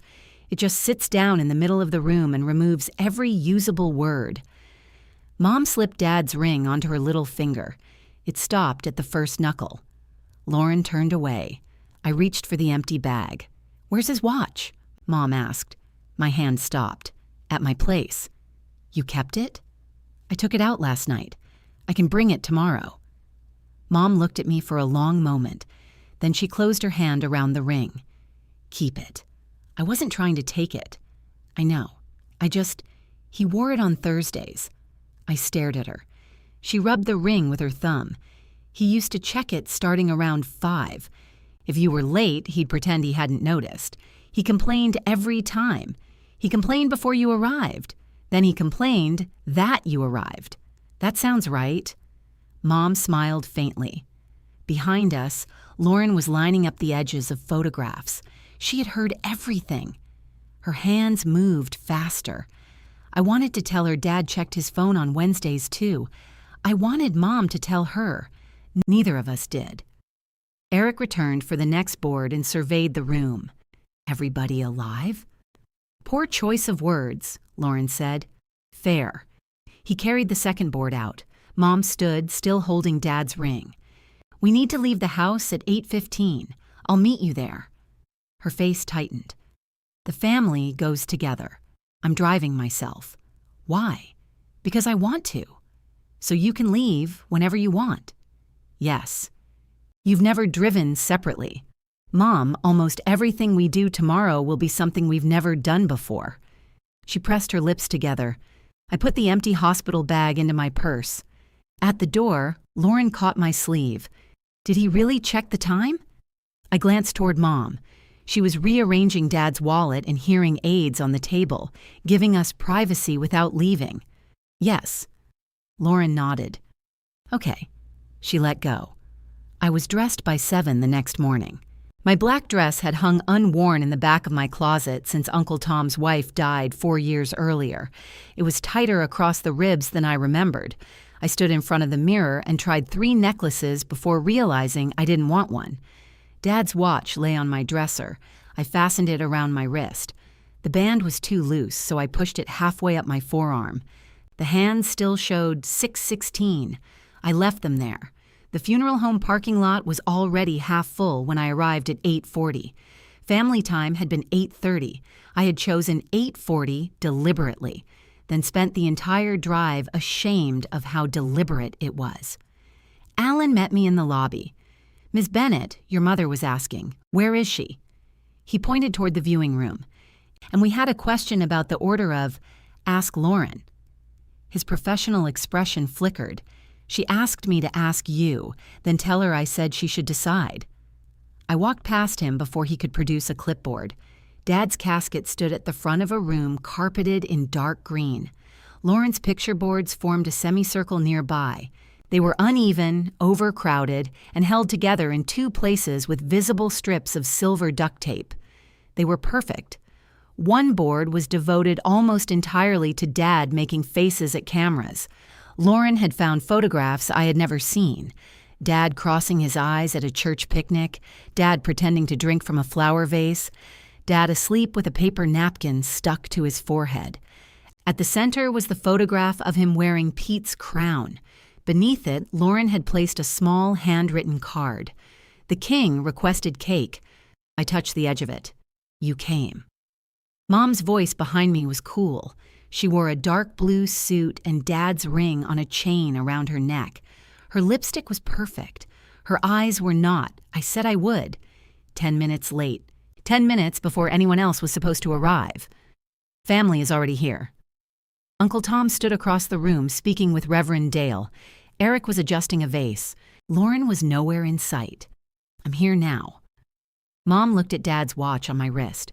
Her face softened, then hardened again so quickly I almost doubted it. Lauren's in the bathroom, she said. She's sick. Does she need anything? She needs to calm down. That isn't a thing someone can bring her. You know what I mean. I did. Mom wanted me to go in, find the right words, and return Lauren to the room functional enough to perform. I looked toward the hallway. I'll check on her as her sister. Mom's shoulders lowered. I'm not fixing the eulogy, I added. They rose again. The bathroom door was locked. I knocked. Go away, Lauren said. It's me. That's not a reason to stay. Mom said you're sick. Mom says a lot. I leaned against the wall. Are you throwing up? No. Do you think you're going to? No. Then technically, you're doing better than Dad. There was a pause. The door opened 2 inches. Lauren's face appeared in the gap. Her makeup was done, but her eyes were red. That is appalling. It worked. She opened the door wider. Her eulogy pages were spread across the bathroom counter. Several paragraphs had been crossed out. The page with the round cake story sat on top. I can't do this, she said. You can. You haven't read it. I don't have to read it to know you can stand behind a wooden box and talk for 9 minutes. What if I make it about me? You will. Everybody does. What if people compare it to the obituary? They will. She stared at me. You're terrible at comfort. You asked me not to make you sound better than you were. A laugh slipped out of her. Then she looked down at the pages. I kept trying to write something that proved I belonged up there. You're his daughter. So are you. Yes. Her eyes filled again. Are you going to speak? No. Why not? Because I said what I needed to say while he could still hear me. It sounded cleaner than the truth. Most of what I had said while Dad could hear me involved sodium, appointment times, and whether his socks matched. Lauren gathered the pages. I'm afraid I'll look at him and stop. Then stop. In front of everybody? Yes. What do I do after that? Breathe. Look at Mom. Look at Eric. Look at me if you want. Will you be there? I'm not going anywhere during your eulogy. She pressed the pages against her chest. From the viewing room came the low swell of arriving voices. Lauren reached for the door, then hesitated. Don't walk in before me, she said. I need to look like I was here first. I stared at her. She smiled weakly. It was so petty, so honest, and so completely Lauren that I stepped aside. Go ahead, I said. She lifted her chin and entered the room. I followed 3 paces behind. The first person to reach us was Aunt June. She hugged Lauren, then hugged me longer. There she is, she said into my hair. I knew what she meant. The obituary had changed the shape of the room before I entered it. I've been here the whole time, I said. Aunt June pulled back. I only meant, I know.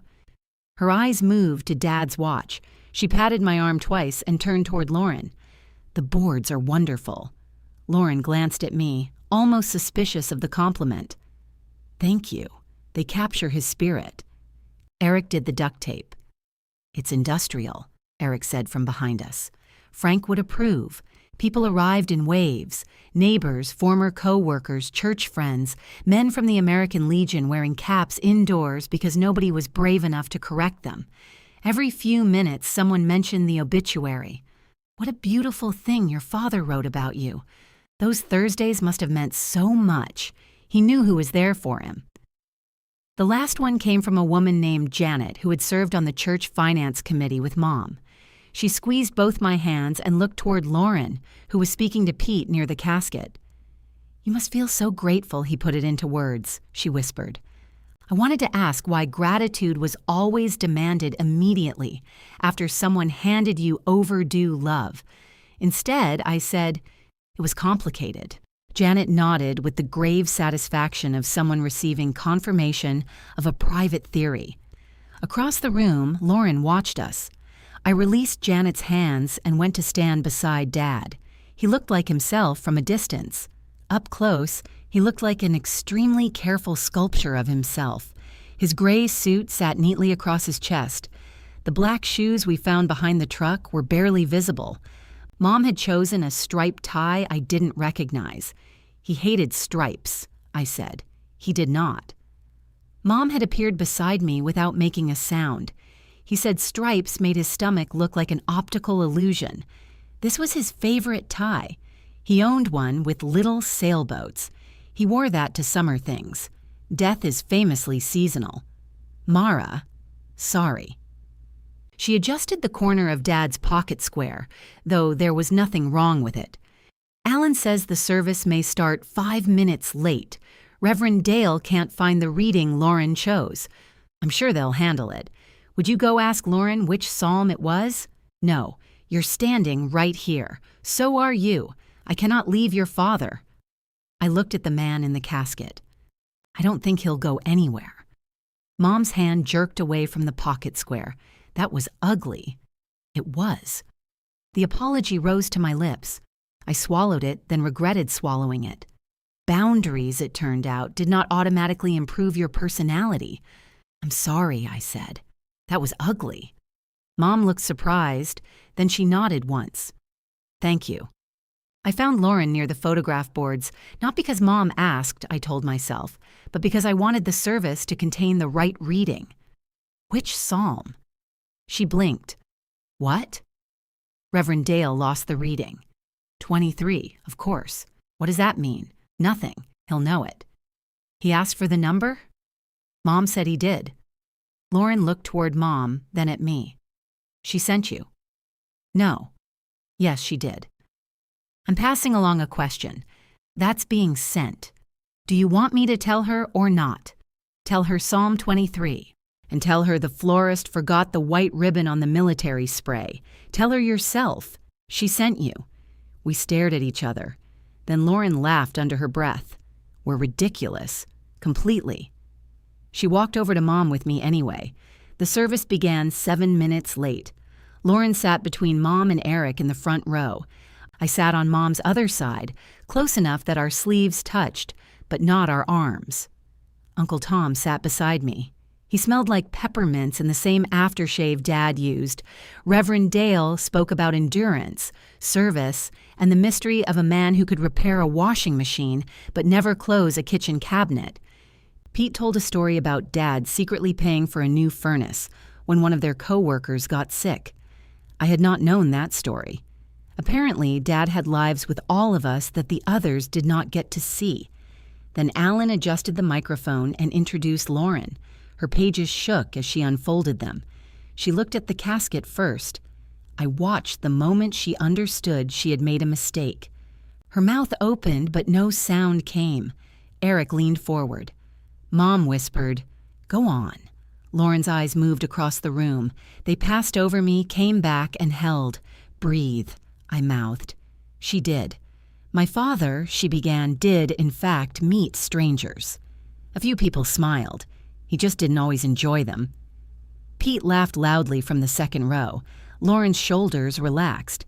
I originally wrote that he never met a stranger. My sister pointed out that he once hid in the frozen foods aisle to avoid Reverend Dale's cousin. Reverend Dale nodded. Wise man. The room laughed, and Lauren looked down at her pages. I kept trying to write something polished enough to prove I knew my father, but Frank Bennett distrusted polished things. Shoes, caskets, speeches. He thought polish was what you put on something when you wanted people to stop inspecting it. That was not in the draft she had shown me. She told the story about the paper crown and the round piece of cake. She did not say I gave it to her. She didn't pretend she had been there either. Mara remembers that, she said. She remembers the details the rest of us lose. Heads turned toward me. My face went hot.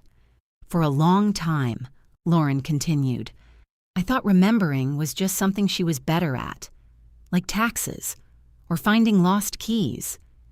This week I realized memory is work. You have to be present for it. The room became very still. I looked at her. Her voice wavered, but she continued, I wasn't always present. I had reasons. Some were real, some were good, some were just easier than coming. I thought love could remain exactly where I left it and wait for me to return. Mom's hand found mine between the chairs. She held it too tightly. Dad did wait, Lauren said, until he couldn't. Her pages lowered.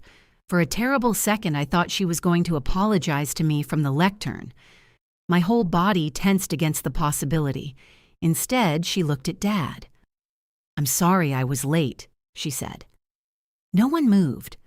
Then she folded her pages, stepped away from the microphone, and returned to her seat. Mom reached across me for her. Lauren leaned into her, and the three of us became briefly tangled. Mom holding my hand, Lauren holding Mom's arm, all of us facing the shiny casket Dad would have mocked. At the cemetery, the rain began again. It was light but steady, enough to collect on the folding chairs and darken the shoulders of everyone's coats. The honor guard folded the flag with slow, precise movements. Mom accepted it with Dad's ring hanging over her dark blue lapel. I stood behind her chair beside Lauren. When the first man knelt before Mom, Lauren reached for my hand. I let her take it. The church fellowship hall smelled like coffee, furniture polish, and 48 sandwiches. Carol had ordered roast beef, turkey, and vegetarian, without our help. Nothing collapsed. Mom moved from table to table receiving condolences. Eric carried plates to older relatives and remembered who took sugar. Lauren stood near the coffee urn, still pale from the eulogy. I was halfway through a turkey sandwich when Uncle Tom sat beside me. Your dad really put the socket set in the obituary? He did. That man could hold a grudge. Do you still have it? Tom chewed thoughtfully. Maybe. Then he was holding evidence. Tom smiled. It faded when he looked at the watch on my wrist. He came to my place after his second hospitalization, he said. I waited. He wanted to ask if I'd take over some of the driving. That surprised me. Why didn't you? He didn't ask. You just said he came to ask. He came. Then he spent 2 hours talking about the furnace and left. Dad's particular cowardice, preserved in miniature. Did he say why? Tom rubbed his thumb over a chip in the table. Said you were doing too much. Said Diane didn't understand how much. My sandwich turned dry in my mouth, so he knew. He knew a lot of things he didn't know what to do with. That doesn't make it better. No. Tom leaned back. Your father always thought recognizing a problem was 90% of fixing it. And the other 10? He assumed you'd handle it. I laughed, though it hurt. Across the hall, Mom raised one hand and beckoned. I looked behind me. She beckoned again, more sharply. I stayed seated. Her expression tightened. Then she turned to Lauren and said something. Lauren looked toward me, looked back at Mom, and shook her head. Mom came over herself. We need to pack the flowers, she said. Who's we? Don't start. I'm eating. The funeral home is closing in an hour. Some arrangements go to the house, some to the church, and the rest need to be divided. Then divide them. I don't know which ones came from whom. The cards are attached. You organize the cards. Yesterday. Mom stared down at me. You are really going to sit there? Yes. Uncle Tom suddenly became fascinated by the socket set problem. Mom looked around the crowded hall. People were watching without appearing to watch. Her voice dropped. "You've made your point. This isn't a point. What is it?" "I said I wasn't cleaning up. You said, after the funeral, we just buried him."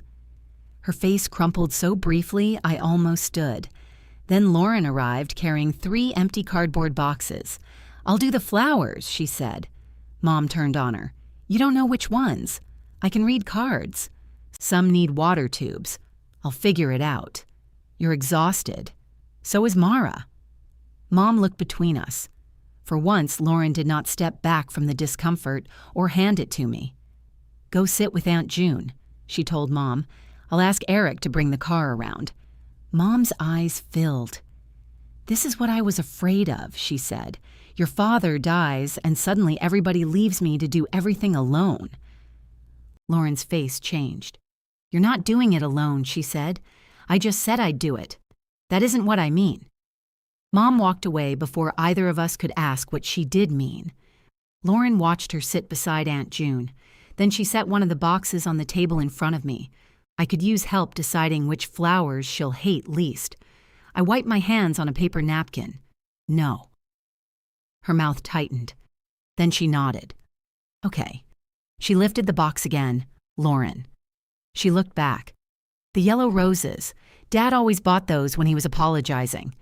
That happened often? More than Mom admits." She smiled faintly. "One useful fact. Not help." "Exactly." As she walked away, my phone buzzed inside my purse. It was a message from Mom sent from 20 feet across the room. "I hope proving you can abandon me was worth it." I didn't answer. Mom watched me read the message. She sat beside Aunt June with her hands folded over Dad's flag, waiting for my face to confirm that the blade had gone in. I put my phone back into my purse. Uncle Tom cleared his throat. "I should probably help with those flowers." "You should probably return the socket set," I said. "Let's not mix grief with unreasonable demands." He carried 2 boxes toward Lauren. I stayed at the table until my sandwich was gone. It tasted like nothing. Around me, chairs scraped, coffee was poured out, and people said goodbye in the special slow voices they used around the newly bereaved. Mom left without speaking to me. Aunt June drove her home in Mom's car because Mom said the rain made her vision blurry. Eric followed with Lauren and enough flowers to suggest Dad had died during a parade. I walked to my own car alone. The parking lot was nearly empty. Beneath the yellow light over the side entrance, a church volunteer swept wet leaves away from the door. I stood beside my car with Dad's watch loose on my wrist and felt the full, stupid force of what I had done. I had driven separately so I could leave whenever I wanted. Now nobody expected me to leave with them. My phone rang before I turned onto Carson Avenue. "Lauren." I answered through the car speaker. "Hey, Mom wants to know if you're coming to the house." "Does she?" "No." "Then why are you asking?" "Because I'm asking." I stopped at a red light. Rain moved across the windshield in silver sheets. "What's happening at the house?" "People are there. Aunt June, Uncle Tom, Pete. The Millers brought ham. Didn't we just eat? Grief is sponsored by cured meat." I smiled despite myself. Lauren continued, "You should come." "Why?" "Because it's weird without you." "That isn't a reason. It's the reason I have." The light changed. I could picture Dad's kitchen crowded with coats, wet umbrellas dripping onto the floor, someone cutting ham nobody wanted. Mom would be sitting in his chair because people would insist. Every few minutes she would ask me to find a serving spoon or make coffee or remember who sent the hydrangeas. "I'm going home," I said. Lauren went quiet. "I'm not trying to punish you. I didn't say you were." You got quiet. People are allowed to be quiet, not in this family. It makes everyone nervous. She sighed. "Okay. Go home." "Are you staying with Mom?" "Yes." "Does Eric mind?" "Eric is currently labeling flowers with masking tape. He has achieved a higher plane of resignation. Tell him the yellow roses go in the living room. I thought you weren't helping." "I'm not. I have opinions." That has never been in doubt. We hung up. At home, I took off my dress, ate the sandwich Lauren had left, and fell asleep on top of my bedspread with Dad's watch still on. I woke after midnight to 6 missed calls, all from Mom. Fear hit before thought. I called immediately. She answered on the first ring. What happened? Nothing happened. You called 6 times. I couldn't find your father's wallet. I put it on the coffee table. It wasn't there. Where is it now? Lauren found it under the sympathy cards. I sat on the edge of the bed. Then why didn't you text me? I wanted to know where you were. At home. I know that now. You knew it when Lauren called me. She said you were being difficult. Did she? Mom paused. She said you were tired. That sounds more like her. I heard movement on the other end, a cabinet opening, glass touching wood. Everyone's gone, she said. Is Lauren still there? No, I told her to go. Do you want me to come over? The offer escaped before I could examine it. Mom did not answer immediately. No, she said. You made your choice. I chose not to move flowers. You chose to leave. So did everyone else. I didn't raise everyone else. There was no answer to that which wouldn't make things worse. Try to sleep, I said. I don't need instructions. Good night, Mom. She hung up. The next morning, I stood in my kitchen watching coffee drip into the pot and realized I had forgotten to bring Dad his. He'd been dead 5 days. Some part of me still believed the schedule could be resumed if I caught the mistake early enough. My phone buzzed against the counter. Mom, do you know when Brennan Electric will stop his insurance?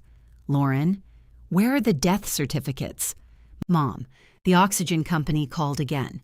Lauren, never mind, found them. Mom, did you cancel the Gazette delivery? I drank half my coffee before responding. To Mom, I wrote, call Brennan's benefits office. The number is in the blue folder in the filing cabinet. I canceled the oxygen on Monday. I don't know about the paper. She replied, can't you call Brennan? I typed, no. 3 dots appeared, disappeared, appeared again. I put the phone in a drawer. By Monday, Mom had discovered text messaging as a delivery system for unfinished obligations. The pharmacy needs to be told. There are 2 casseroles with no names. Alan says the final bill is ready. Your father had an appointment Wednesday. Someone should cancel. Each message made my body react before my mind did. My shoulders rose. My breathing shortened. I pictured the folders, phone numbers, names, and operating hours. Solutions lined up in my head like volunteers. I answered only questions that were actually questions. The pharmacy number is on the bottle. I don't know who brought the casseroles. The appointment reminder has a cancel link. Mom called me cruel twice. Lauren called me once. Do you know the password for Dad's email? No. Mom says you do. Mom thinks I know how weather happens. I tried Frank 1974, Diane 1974, tomatoes, and Yankees. He hated the Yankees. I know. I tried Cardinals too. He wrote passwords on a card in the fireproof box. The crowbar box? Yes. I checked. Check inside the old checkbook. I heard rustling. Lauren said, this system is insane. It worked for him. It's in here. Good. Do you want the password? No. What if something happens to me? Then Eric can inherit the privilege. She laughed, then became quiet. Mom says you abandoned her. I know. She says it a lot. Do you agree? I think you changed the rules without giving anybody time to learn them. I told you what I was doing. At Dad's funeral, in the garage. That was 1 day earlier. I had just learned you deleted me from his obituary. My timing wasn't going to be elegant. Fair. The word surprised me. She continued, I also think Mom is scared. I know she's scared. And you're making her do things Dad always did. No, I'm not making her do anything. You know what I mean. She lived with him 47 years. She knows how to call the newspaper. She doesn't know the account number. It's printed on the label. Why do you have to make everything sound easy? Because it is easy. For you. There it was again. Not accusation, exactly. A fact I disliked because it resembled one. I rubbed the line between my eyebrows. Do you want me to call the Gazette? I asked. No. Then what do you want? I want you to understand that being able to do something makes refusing feel different to the person who can't or hasn't. Lauren breathed out. Okay, she said. That was the whole conversation, wasn't it? Pretty much. She did not hang up. Neither did I. Finally, she said, the password was King Frank 65. The paper crown. I guess. He remembered your board. I made it yesterday. No, I mean he remembered the day. He used it for the password. Oh. Another silence, gentler this time. Call me if you find anything important, I said. I will. Thursday arrived with no special announcement. I worked until 5, stopped at Bell's Deli, and ordered tomato soup and turkey sandwiches out of habit. The woman behind the counter put 2 spoons in the bag. I almost told her one was enough. Instead, I drove to Mom's house. The porch light was off. Dad had switched it on every Thursday before sunset, even in summer when sunset came hours later. I sat in the driveway looking at the dark bulb. Then I carried the bag inside. Mom was at the kitchen table with 3 stacks of sympathy cards and Dad's reading glasses balanced on her nose. She looked at the bag. What is that? Dinner. I ate.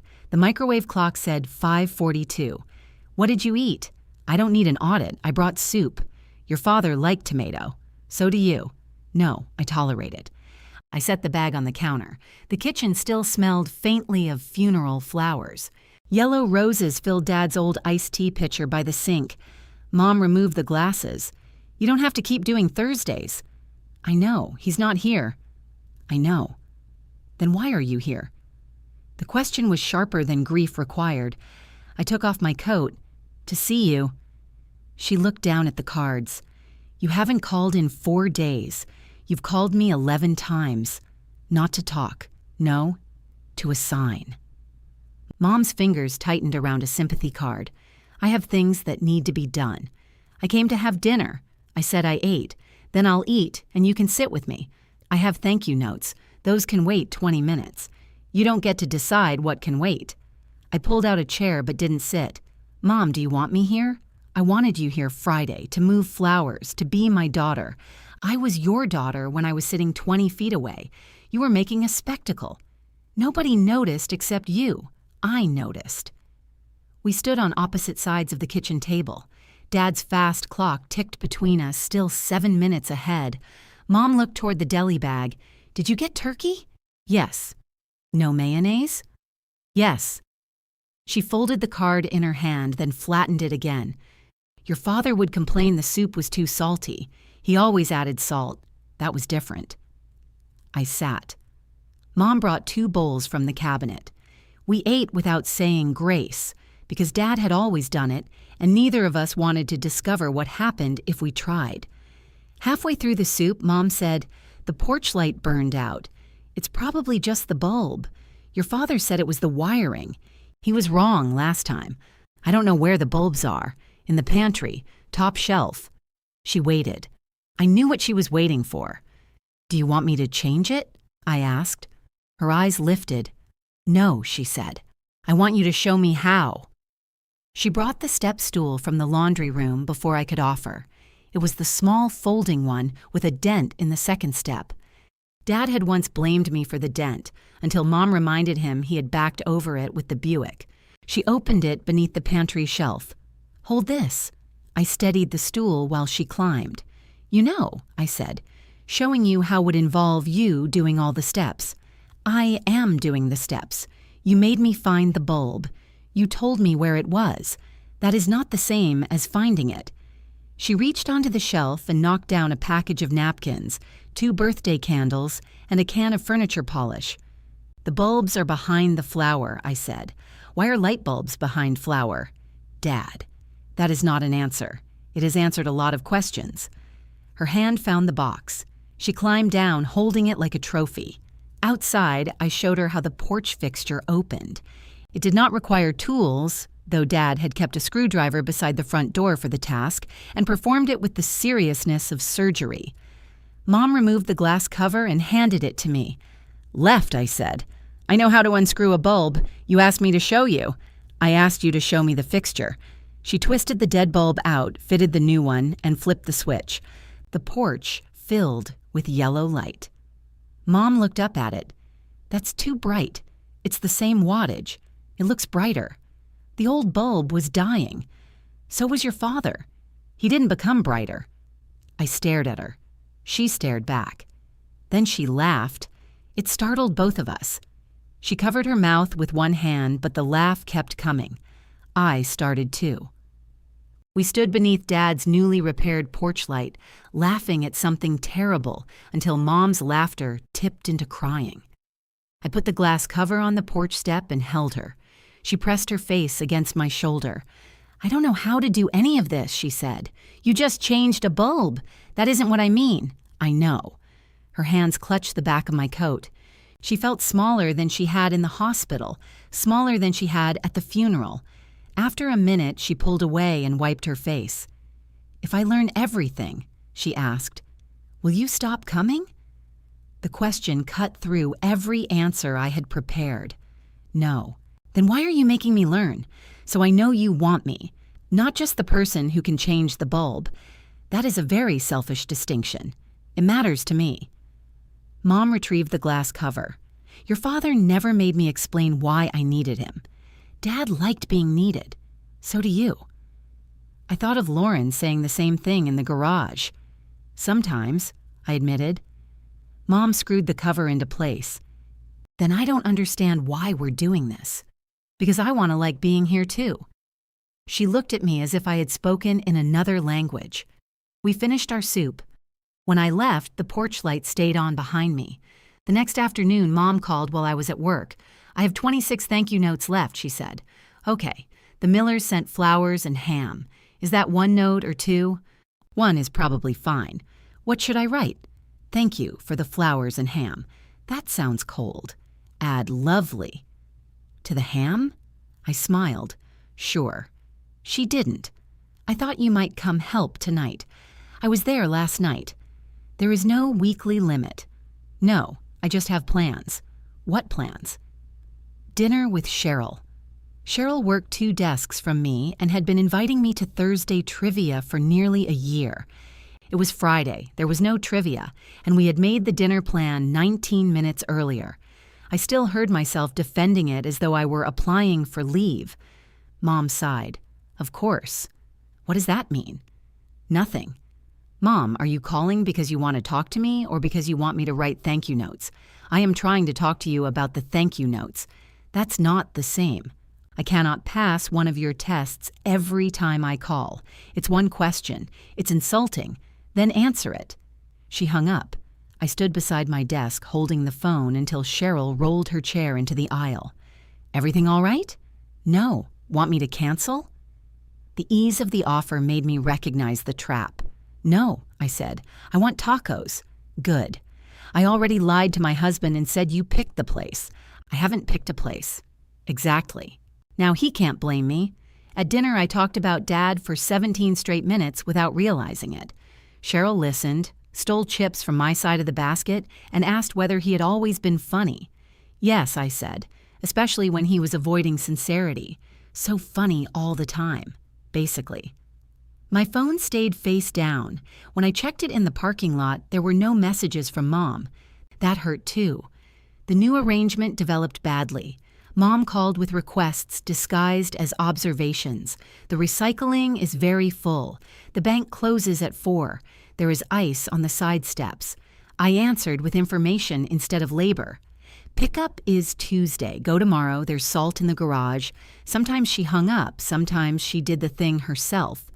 Once she called Lauren, who drove 38 minutes to salt 6 feet of concrete, and then sent me a photograph of the bag with the caption, "Your kingdom for chloride." I replied, "You know she owns a shovel too." Lauren wrote, "I know. She watched me use it." 2 weeks after the funeral, Lauren called at 9 at night.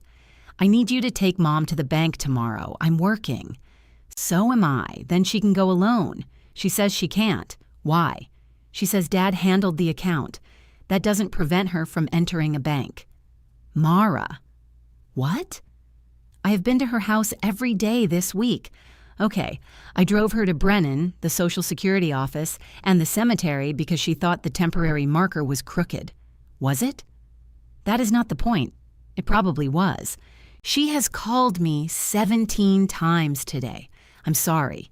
No, you're not. I am. You're also a little happy. That silenced me. Lauren breathed into the phone. You wanted us to know how much you did.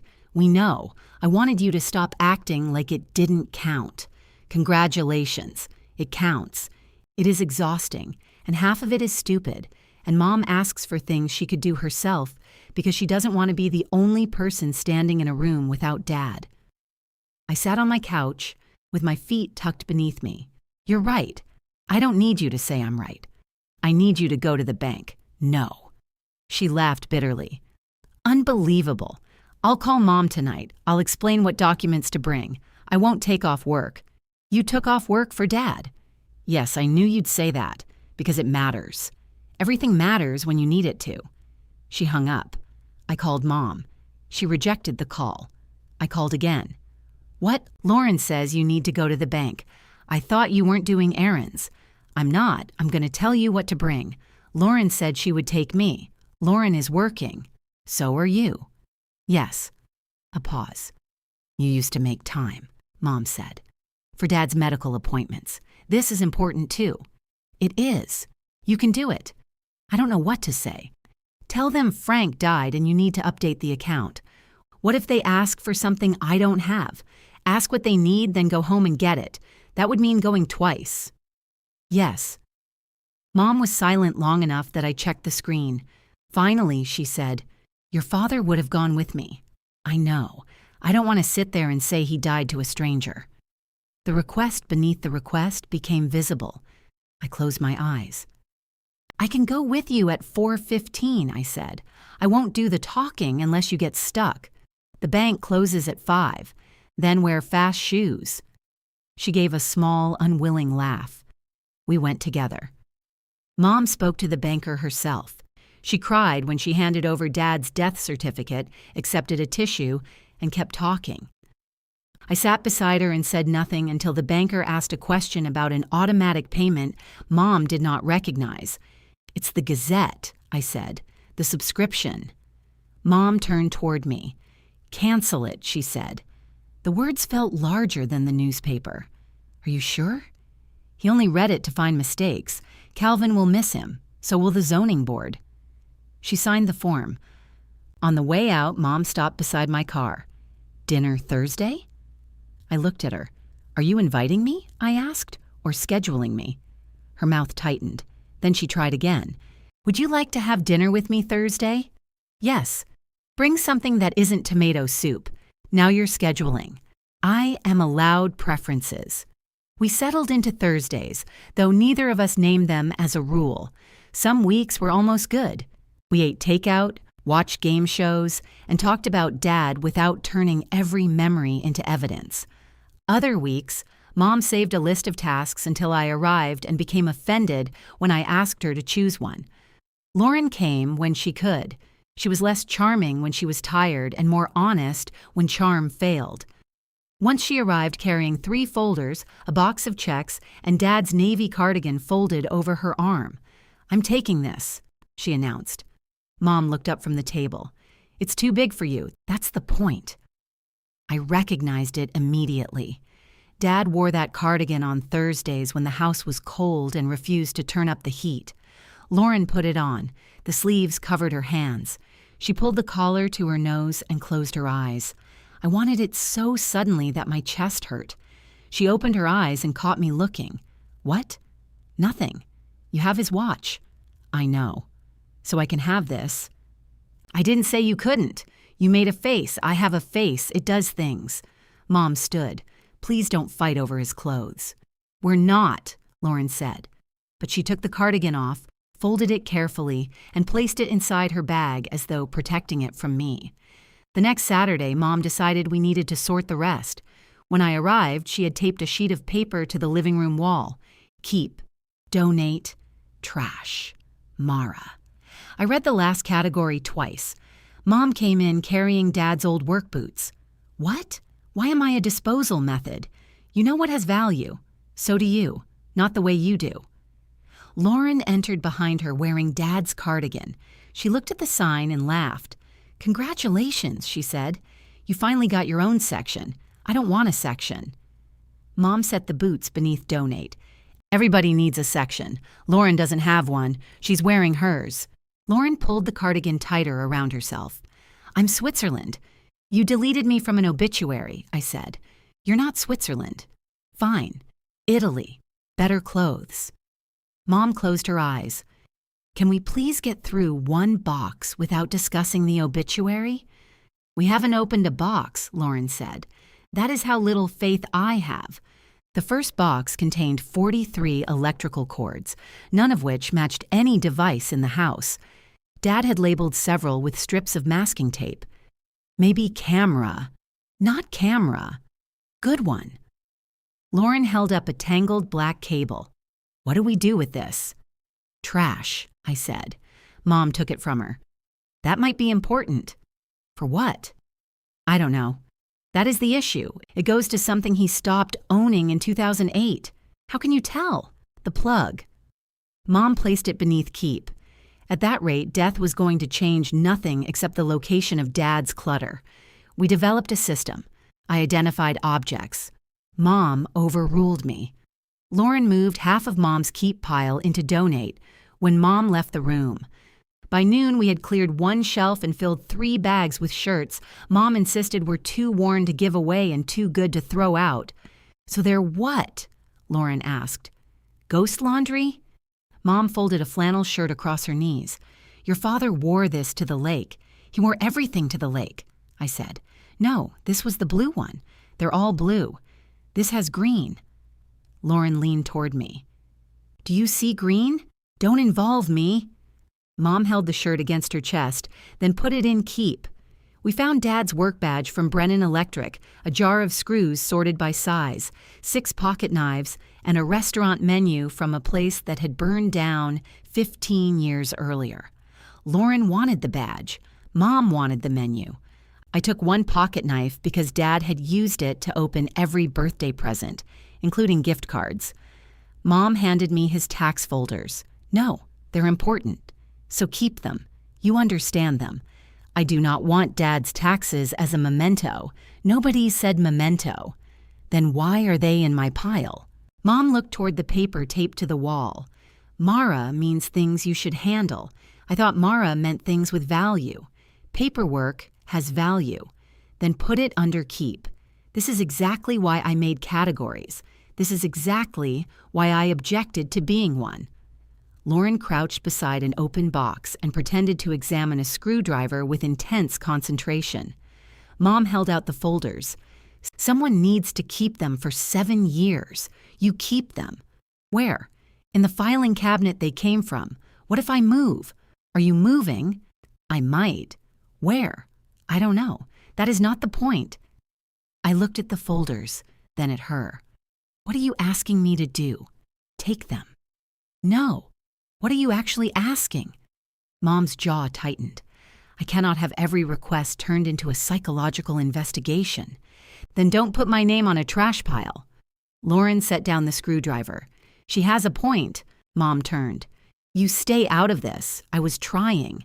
You think because you have worn that sweater for 2 weeks, you're exempt from helping? It's a cardigan. It was your father's. I know whose cardigan it is. Do you?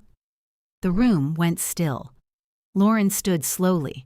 What does that mean? It means you have been walking around in his clothes as though grief is something you can put on when it suits you. Mom, I said.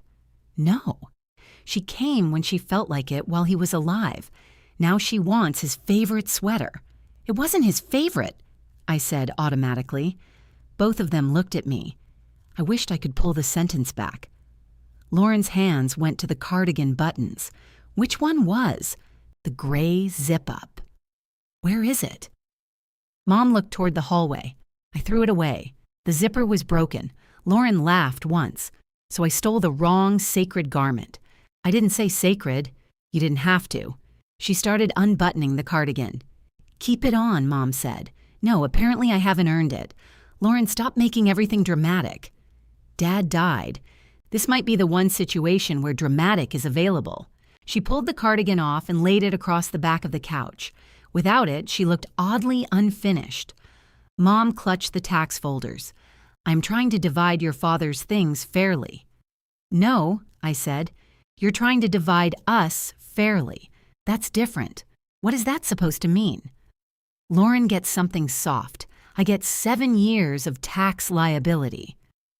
Lauren made a choking sound that might have been a laugh. Mom dropped the folders onto the coffee table. "Fine. Nobody take anything. I'll keep all of it until I die, and then you can hire strangers to throw it away." "Why do you always go directly to your own death?" I asked. "Because apparently, that's the only point where anyone's allowed to help me without conditions." I stared at her. Dad had conditions. He never announced them. No, he just sulked, complained, or became helpless in strategically useful areas. How dare you? He came to Uncle Tom because he knew I was doing too much. He couldn't ask Tom to help. He could write it in an obituary, but he couldn't say it where anybody might have to change. Mom's face hardened. "Your father is not here to defend himself." He wasn't much interested in defending me when he was. The sentence hurt her. I saw it happen. Part of me was glad. That was the ugliest truth I had learned about boundaries. Once you finally had one, you could use it as a weapon and still call it protection. Mom picked up Dad's menu from the burned-down restaurant and folded it in half. "Stop," Lauren said. Mom tore it. The sound was small. She looked down at the 2 pieces in her hands as though someone else had done it. Lauren crossed the room and gently took them from her. "I can tape it. I don't know why he kept it." "You and Dad went there for your first anniversary," I said. Mom sat down. "How do you know?" he told me. "You ordered duck and hated it. I pretended to like it. He knew. He ate half, so I wouldn't have to."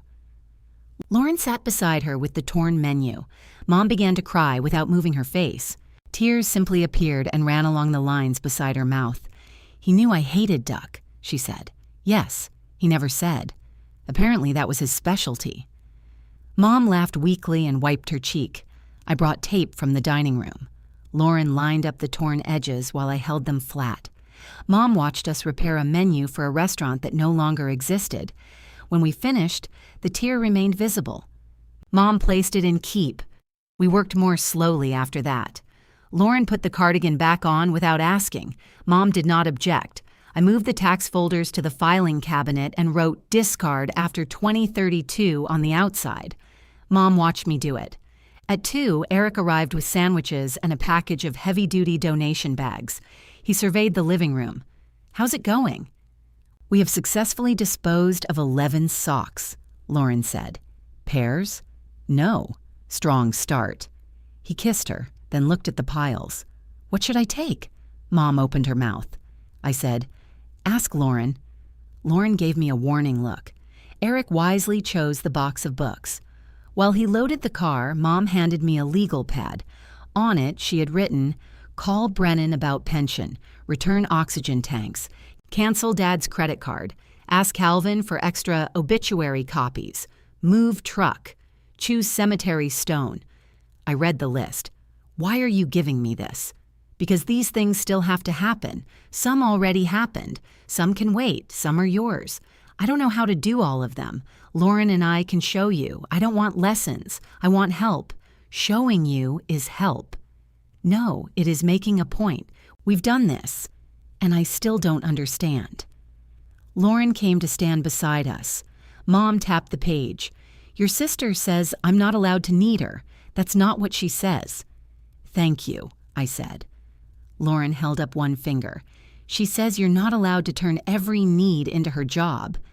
Mom looked between us. "So this is decided. You two discussed it." "No," Lauren said. "You've called me 17 times in one day. I figured it out independently." Mom's face changed. Lauren softened immediately. "I'm not saying don't call. You're both saying it. I'm saying sometimes call because you want me. I do want you. You wanted Mara at the funeral to move flowers. I wanted my daughter beside me." "I was beside you," I said. "You texted me from 20 feet away." Mom pressed her palms over the list. I needed things done, and we need you to see us when we're not doing them." The room became very quiet. Eric stopped in the hallway holding an empty box. He reversed without speaking. Mom looked at the legal pad. "What are you offering then?" "1 dinner a week," I said, "because I want to see you. If you need help with something specific, ask. I may say yes, I may say no. 1 dinner. It's not a maximum, it's something you can count on. And emergencies? Call. And who decides what qualifies?" "I do." Mom laughed without humor. "Of course. I'm not trying to punish you. You keep saying that while describing punishments." Lauren touched Mom's shoulder. "It's not a punishment to know how to manage your own account. You have a husband. That is not the same as being incompetent. Wait until he dies." "Mom, no. Both of you suddenly know exactly how I should grieve and how much help I'm permitted to need." I folded the list and set it on the table. "We don't know, but we can't be Dad. I am aware of that. You keep asking us to be." She stood. "Take your categories down," she said. "Take your folders, your rules, and your 1 scheduled dinner. I don't want any of it." "Mom," I said, "I don't want it." Lauren's hand fell from her shoulder. Mom walked upstairs and closed the bedroom door. Not slammed, closed. That was worse. Lauren stared at the ceiling. "You pushed too hard," she said. "You agreed with me. I can agree and still think you pushed too hard. What should I have done?" "Not today. It's never today." She's sorting Dad's clothes. She handed me a task list. Because she's terrified, so am I. Lauren looked at me. I don't think she had considered that. I took Dad's pocket knife from the Mara pile and put it in my purse. Everything else stayed. At the front door, I stopped beneath the wall where Mom's categories still hung. Keep, donate, trash, Mara. I tore my name down carefully, folded it once, and left the other 3 in place. The first Thursday after the sorting, I brought Chinese food for 2. Mom didn't answer the door. Her car was in the driveway. Light showed beneath the kitchen blinds. I rang twice, then knocked with the side of my fist. "Mom, it's me." The porch light burned above my head, the bulb she had changed herself. I called. She rejected it. I stood there holding 2 paper bags while sweet and sour sauce cooled around my fingers. Finally, her voice came through the door. "I said I didn't want a schedule. This isn't a schedule, it's Thursday. That sounds like a schedule. I brought dinner, I ate. It was 5:37. What did you eat? I don't need an audit." The same words she had used before. This time, I didn't push. "I'll leave yours on the porch. I don't want it. Then throw it away. Don't leave garbage at my door." I carried both bags back to my car. At home, I put 1 order in the freezer and ate the other standing over the sink. The fortune inside my cookies said, "A new routine will bring peace." I threw it away on principle. Mom rejected the next 2 Thursday invitations. On the 3rd, I didn't call. At 6:10, she texted, "I assume you're busy." I wrote, "I'm home." That was all. Lauren called an hour later. "Mom says you've stopped Thursdays." Mom stopped Thursdays. She says you didn't ask tonight. She said she didn't want a schedule. You know she doesn't mean things when she says them angry. How would I know which things? You're supposed to. Why? Because you know her? So do you. Lauren sighed. You've turned every conversation into a logic problem. No, I stopped solving the emotional problem underneath the words she chose. That sounds worse. It probably is. In the background, I heard Mom ask who was on the phone. Lauren lowered her voice. She misses you. Then she can call. She won't. I know. You won't either.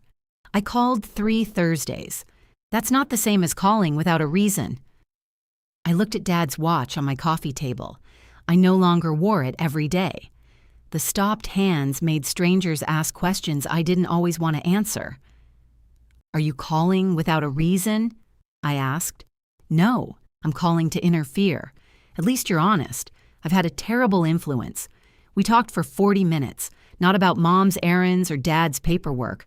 Lauren told me Eric had started sleeping in the guest room twice a week because her grief kept arriving at 2 a.m. and turning every minor complaint into a referendum on whether he loved her enough. I told her I had dreamed Dad was alive, and refusing to admit his funeral happened because the service had been too expensive. He would do that, she said. He wanted a refund. He would absolutely do that. When we hung up, I realized Lauren and I had not spoken that long since college. Mom did not call. Weeks passed in small acts of resistance. She learned to order prescriptions online. She hired Mr. Ramirez's nephew to salt the side steps. She drove herself to the cemetery and argued with the groundskeeper about the temporary marker until he straightened it. I knew because Lauren told me. At first, every success made me feel vindicated. Then it made me feel unnecessary. Those feelings were cousins. I had mistaken one for the other for years. In March, the water heater leaked across Mom's basement floor. She called Lauren, who called a plumber and drove over with a shop vacuum. Nobody called me. I found out the next evening when Mom posted a photograph of the new heater on Facebook with the caption, "Learning to handle things one day at a time." 37 people called her brave. I sat in my apartment furious that she had managed without me. Then I laughed until I had to put my coffee down. I called her. She answered cautiously. "Hello? I saw the water heater." "Oh, looks expensive." It was. "Did you get 3 estimates?" "No, I got water in the laundry room." "Fair." She waited. "I'm glad you handled it," I said. "Lauren handled most of it. She told you what questions to ask. You signed the contract. How do you know?" "I know Lauren." Mom was quiet. Then she said, "I don't want to discuss our arrangement. We don't have an arrangement." "Exactly. I called about you." "What about me?" "To see how you are. That question usually goes the other direction. I'm learning." She gave a short laugh, slowly. "How are you?" "Angry. At me?" "Frequently. What else?" The question surprised her into honesty. "Lonely," she said. I sat down. "Do you want me to come over?" "Not tonight." "Okay. But call Sunday." "For something?" "No, just call." So I did. Mom and I rebuilt contact badly, which was probably the only way available to us. Some Sundays we talked for an hour. Some lasted 4 minutes because she used the phrase, "after all I've done," and I refused to follow it into battle. Thursdays became occasional dinners rather than proof of loyalty. If she handed me a list, I asked her to choose one item. Sometimes I helped. Sometimes she tore the page off and did everything herself out of spite. Spite turned out to be an excellent teacher. Lauren kept Dad's cardigan. She wore it to Mom's birthday dinner in May, even though the evening was warm. She wore it to the cemetery when the permanent stone arrived. In August, she sent me a picture of Eric wearing it while assembling patio furniture. I replied, "That is unacceptable." She wrote, "He has forfeited sleeve privileges. The obituary came up less often, but it never disappeared." At a church picnic, Janet introduced me as Frank's devoted daughter, the one from the paper. Lauren stood beside me holding a bowl of coleslaw. "That's Mara," she said. "I'm the charming one from grocery store lines." Janet laughed uncertainly. I did not. In the parking lot, I said, "You don't have to humiliate yourself every time someone mentions it." I was humiliating Janet. She didn't know. Everyone knew. Not what you did. Lauren put the coleslaw in the back seat. "I know what I did." "That's enough. For you?" "Sometimes." She closed the car door. "I still don't understand why you didn't tell everybody." "Because I didn't want my name back so I could use it to erase yours." Her eyes filled. She looked away and blamed the sun. In October, almost a year after Dad died, Lauren came to my apartment carrying the cardigan in a paper grocery bag. "It needs to be cleaned," she said. "So clean it." I did. Then it didn't smell right. I looked inside. The navy wool was pilled at the elbows. One button hung by a thread. Beneath the dry cleaning smell was something faintly familiar. Dad's aftershave, stale coffee, the cedar chips Mom kept in the closet. "I think you should have it," Lauren said. "You wanted it." I did. "You still do." "Yes." I touched the sleeve. "Then keep it." She shook her head. "It smells like Thursday." My fingers stopped. "He wore it on Wednesdays, too," I said. "Not when he talked to me. He said it made him look like an old college professor.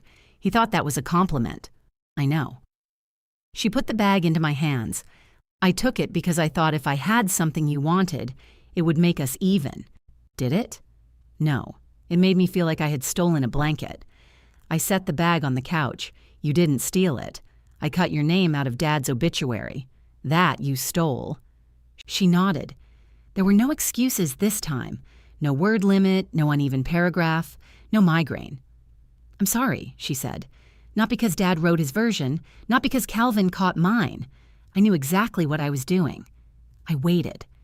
I wanted one day where nobody could compare us, and I decided the easiest way was to make you invisible.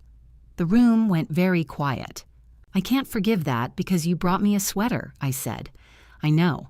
I might not forgive it on a schedule you like. I know.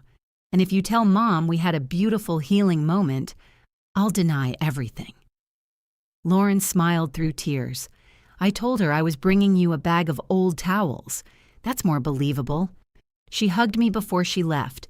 Not the full-body Lauren hug that made you grateful enough to forget the problem. A careful one, asking permission all the way through. I wore the cardigan the next Thursday. Dad's death anniversary fell on a Monday. Mom planned dinner at her house and announced it in the family group text as if confirming an event we had all discussed. 6 o'clock. Dad's pot roast.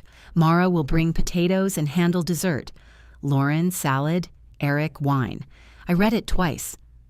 Then I wrote, I'm not coming. Mom called immediately. You cannot refuse your father's memorial dinner. I can. This is not about tasks. You assigned me 2 before asking if I wanted to come. Potatoes and dessert? Yes. Those are contributions. They're expectations. Oh, for heaven's sake, bring nothing. I don't want to spend the anniversary reenacting the family. What does that mean? It means I'm going to see Dad alone. You see him alone every time you visit the cemetery. Exactly. Mom's breathing sharpened. Lauren is coming. Good. She understands this matters. It matters to me, too. Not enough to show up. There it was, unchanged. I'll call you Tuesday, I said. Don't bother. She hung up. Lauren texted privately 10 minutes later. You're really not coming? No. Mom made place cards. Of course she did. What time are you going to the cemetery? I looked at the question. I didn't answer. Monday morning, I filled a thermos with coffee and drove through light rain to Bellwether Memorial Park. Dad's grave stood near the stone wall beneath a maple tree gone copper with fall. I had been there 5 minutes when tires moved slowly over the wet gravel behind me. A white SUV parked beside my car. Lauren got out, carrying a paper cup and an umbrella she did not open. I know you ignored my question on purpose, she said. I assumed that would discourage you. It gave me a time range. What time range? Morning. You don't drink cemetery coffee after lunch? There's cemetery coffee? The gas station across from the cemetery. That isn't cemetery coffee. Location is identity. She came to stand beside me. Rain darkened the shoulders of her coat. She looked at Dad's stone, then held out the paper cup. I brought my own. I have a thermos. You take yours black. I don't want whatever punishment beverage is in there. Coffee should not need dessert to become tolerable.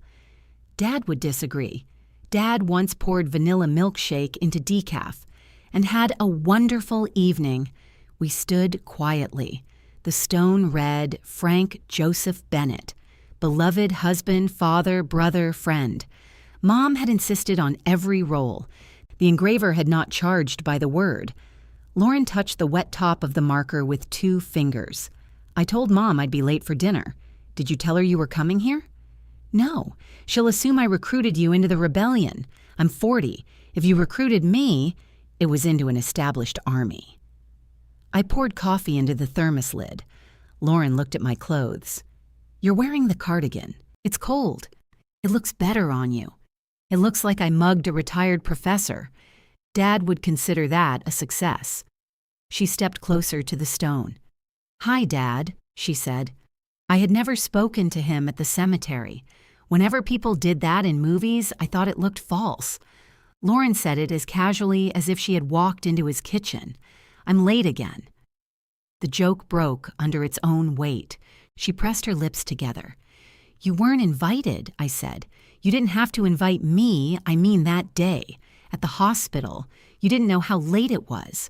I knew enough to move faster. Mom couldn't find her purse. I could have left her. She would have called you selfish for the rest of your life. Lauren looked at me. Would you have left her? I considered lying. Yes, I know. That doesn't make me better. No, it makes you better in emergencies. Lower bar. We drank our coffee. A truck moved along the road beyond the cemetery wall. Somewhere near the office, a leaf blower started, coughed twice, and gave up. Lauren rubbed rain from Dad's name with her sleeve.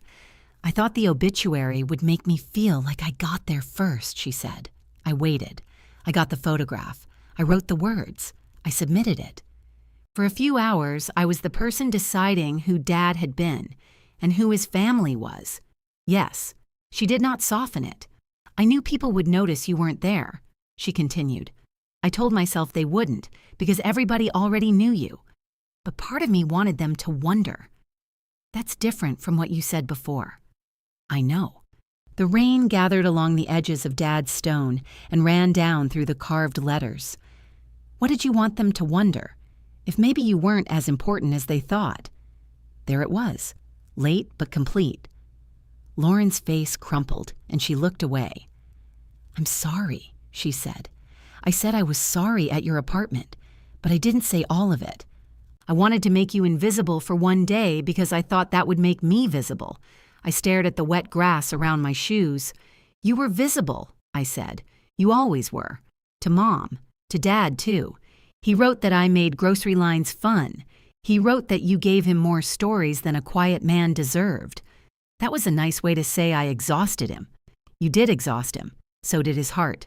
That was less charming. She laughed once and wiped her nose with the back of her hand. He loved you, I said. I know. It was not enough. That was the difficult thing. Love could be real and still fail to perform the job everyone assigned it. Lauren looked at the thermos. Do you wish Calvin hadn't called? No.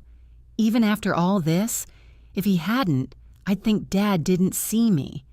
And now I know he saw me and still let it happen. Her mouth tightened. I had not said that aloud before. Not to Mom, not exactly. Not even to myself without immediately adding something kind about his health, his generation, his dislike of conflict.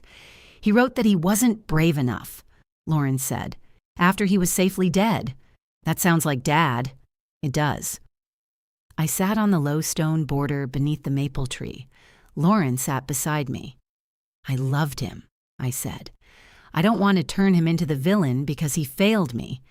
You don't turn people into villains. I did with you. She looked surprised.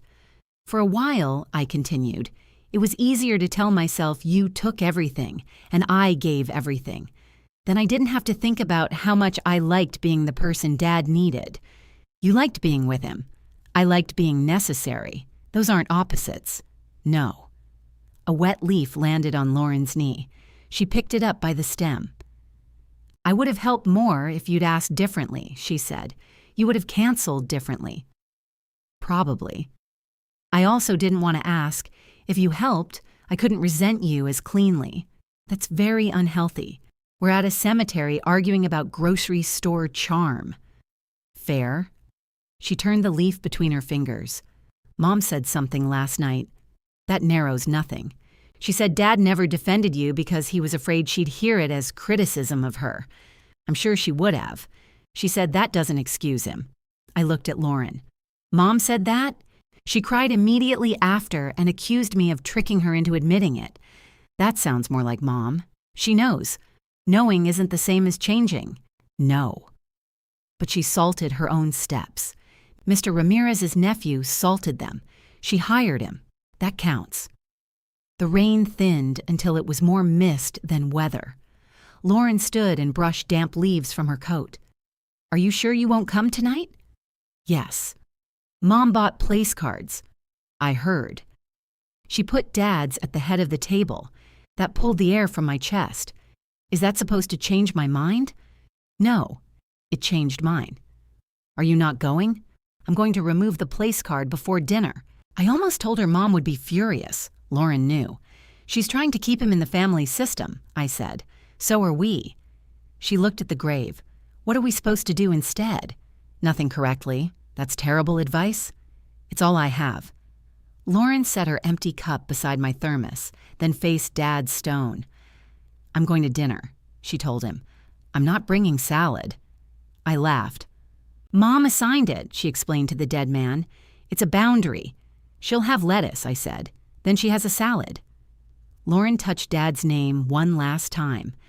At her SUV, she turned. You said you might not forgive me on a schedule I liked. I remember. Are we closer? Some days. Today? I thought about the complete truth she had finally given me. It did not undo the online obituary, Mom's explanation, or that moment at the kitchen table when I searched for my own name. But it belonged to me now. She had not made me drag it out of her. Yes, I said. Today. She nodded and got into her car. I stayed until the rain stopped.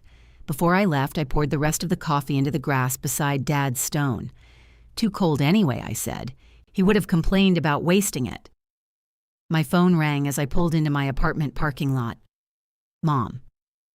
I sat in the car and answered. Hello? I don't know how much roast to make. I looked through the windshield at my building. How many people are coming? That isn't what I mean. I waited. Mom breathed out. Lauren told me she isn't bringing salad. She was very proud. I have lettuce. I heard. I can make it myself. Yes. I know you think I can do everything myself now. I don't. That is what this year has been about. No. This year has been about you believing I only had two choices. Do it for you or abandon you. Her silence no longer frightened me as much as it once had. I don't want to fight today, she said. Neither do I. Then come to dinner. No. Mara, you planned my contribution before you invited me. You put Dad's place card at the table. Another silence. Lauren told you. Yes. I was going to remove it. Before or after everybody saw. That is unkind. It is. I leaned my head against the seat. Mom, are you calling for me or for what I can do? She had hung up on that question the first time I asked it. Now she took so long to answer that I heard the faint ticking of my car's cooling engine. For you, she said. My eyes closed. I don't know how to ask for you without putting a dinner around it. Ask how I am. How are you? Sad? So am I. We sat with that. Then she said, I miss him. I know, and I miss you. I'm here. You aren't coming. Not tonight. Her voice sharpened, then stopped. I heard her make the choice not to use it. Tuesday? She asked. Yes. I have leftover roast. You don't have leftover roast yet. I will. I'll bring something. No. The word came out so firmly that I smiled. Bring yourself, Mom said. All right. When we hung up, I carried the thermos and Dad's cardigan upstairs. At my desk, I opened the bottom drawer. Inside were the printed obituary Calvin had mailed me, Dad's original draft with the red notes, and the folded piece of paper I had found months earlier beside a cup of coffee gone cold on his kitchen counter. I had arrived late that Thursday. Dad had gone to the hardware store with Pete, leaving the porch light on. His note said, Thursday, I'll be here. I read the obituary once more. My name was still there. It always would be. I placed the printed copy and Dad's draft together in a plain cardboard box. I did not frame either one. I did not need his final paragraph displayed on my wall as proof that I had loved him correctly. The small note went back into the drawer. I fastened Dad's stopped watch around my wrist, pulled the cardigan close, and switched on the lamp beside the window. Tuesday, I would have dinner with my mother. Tonight, I was going to be alone without calling it abandonment.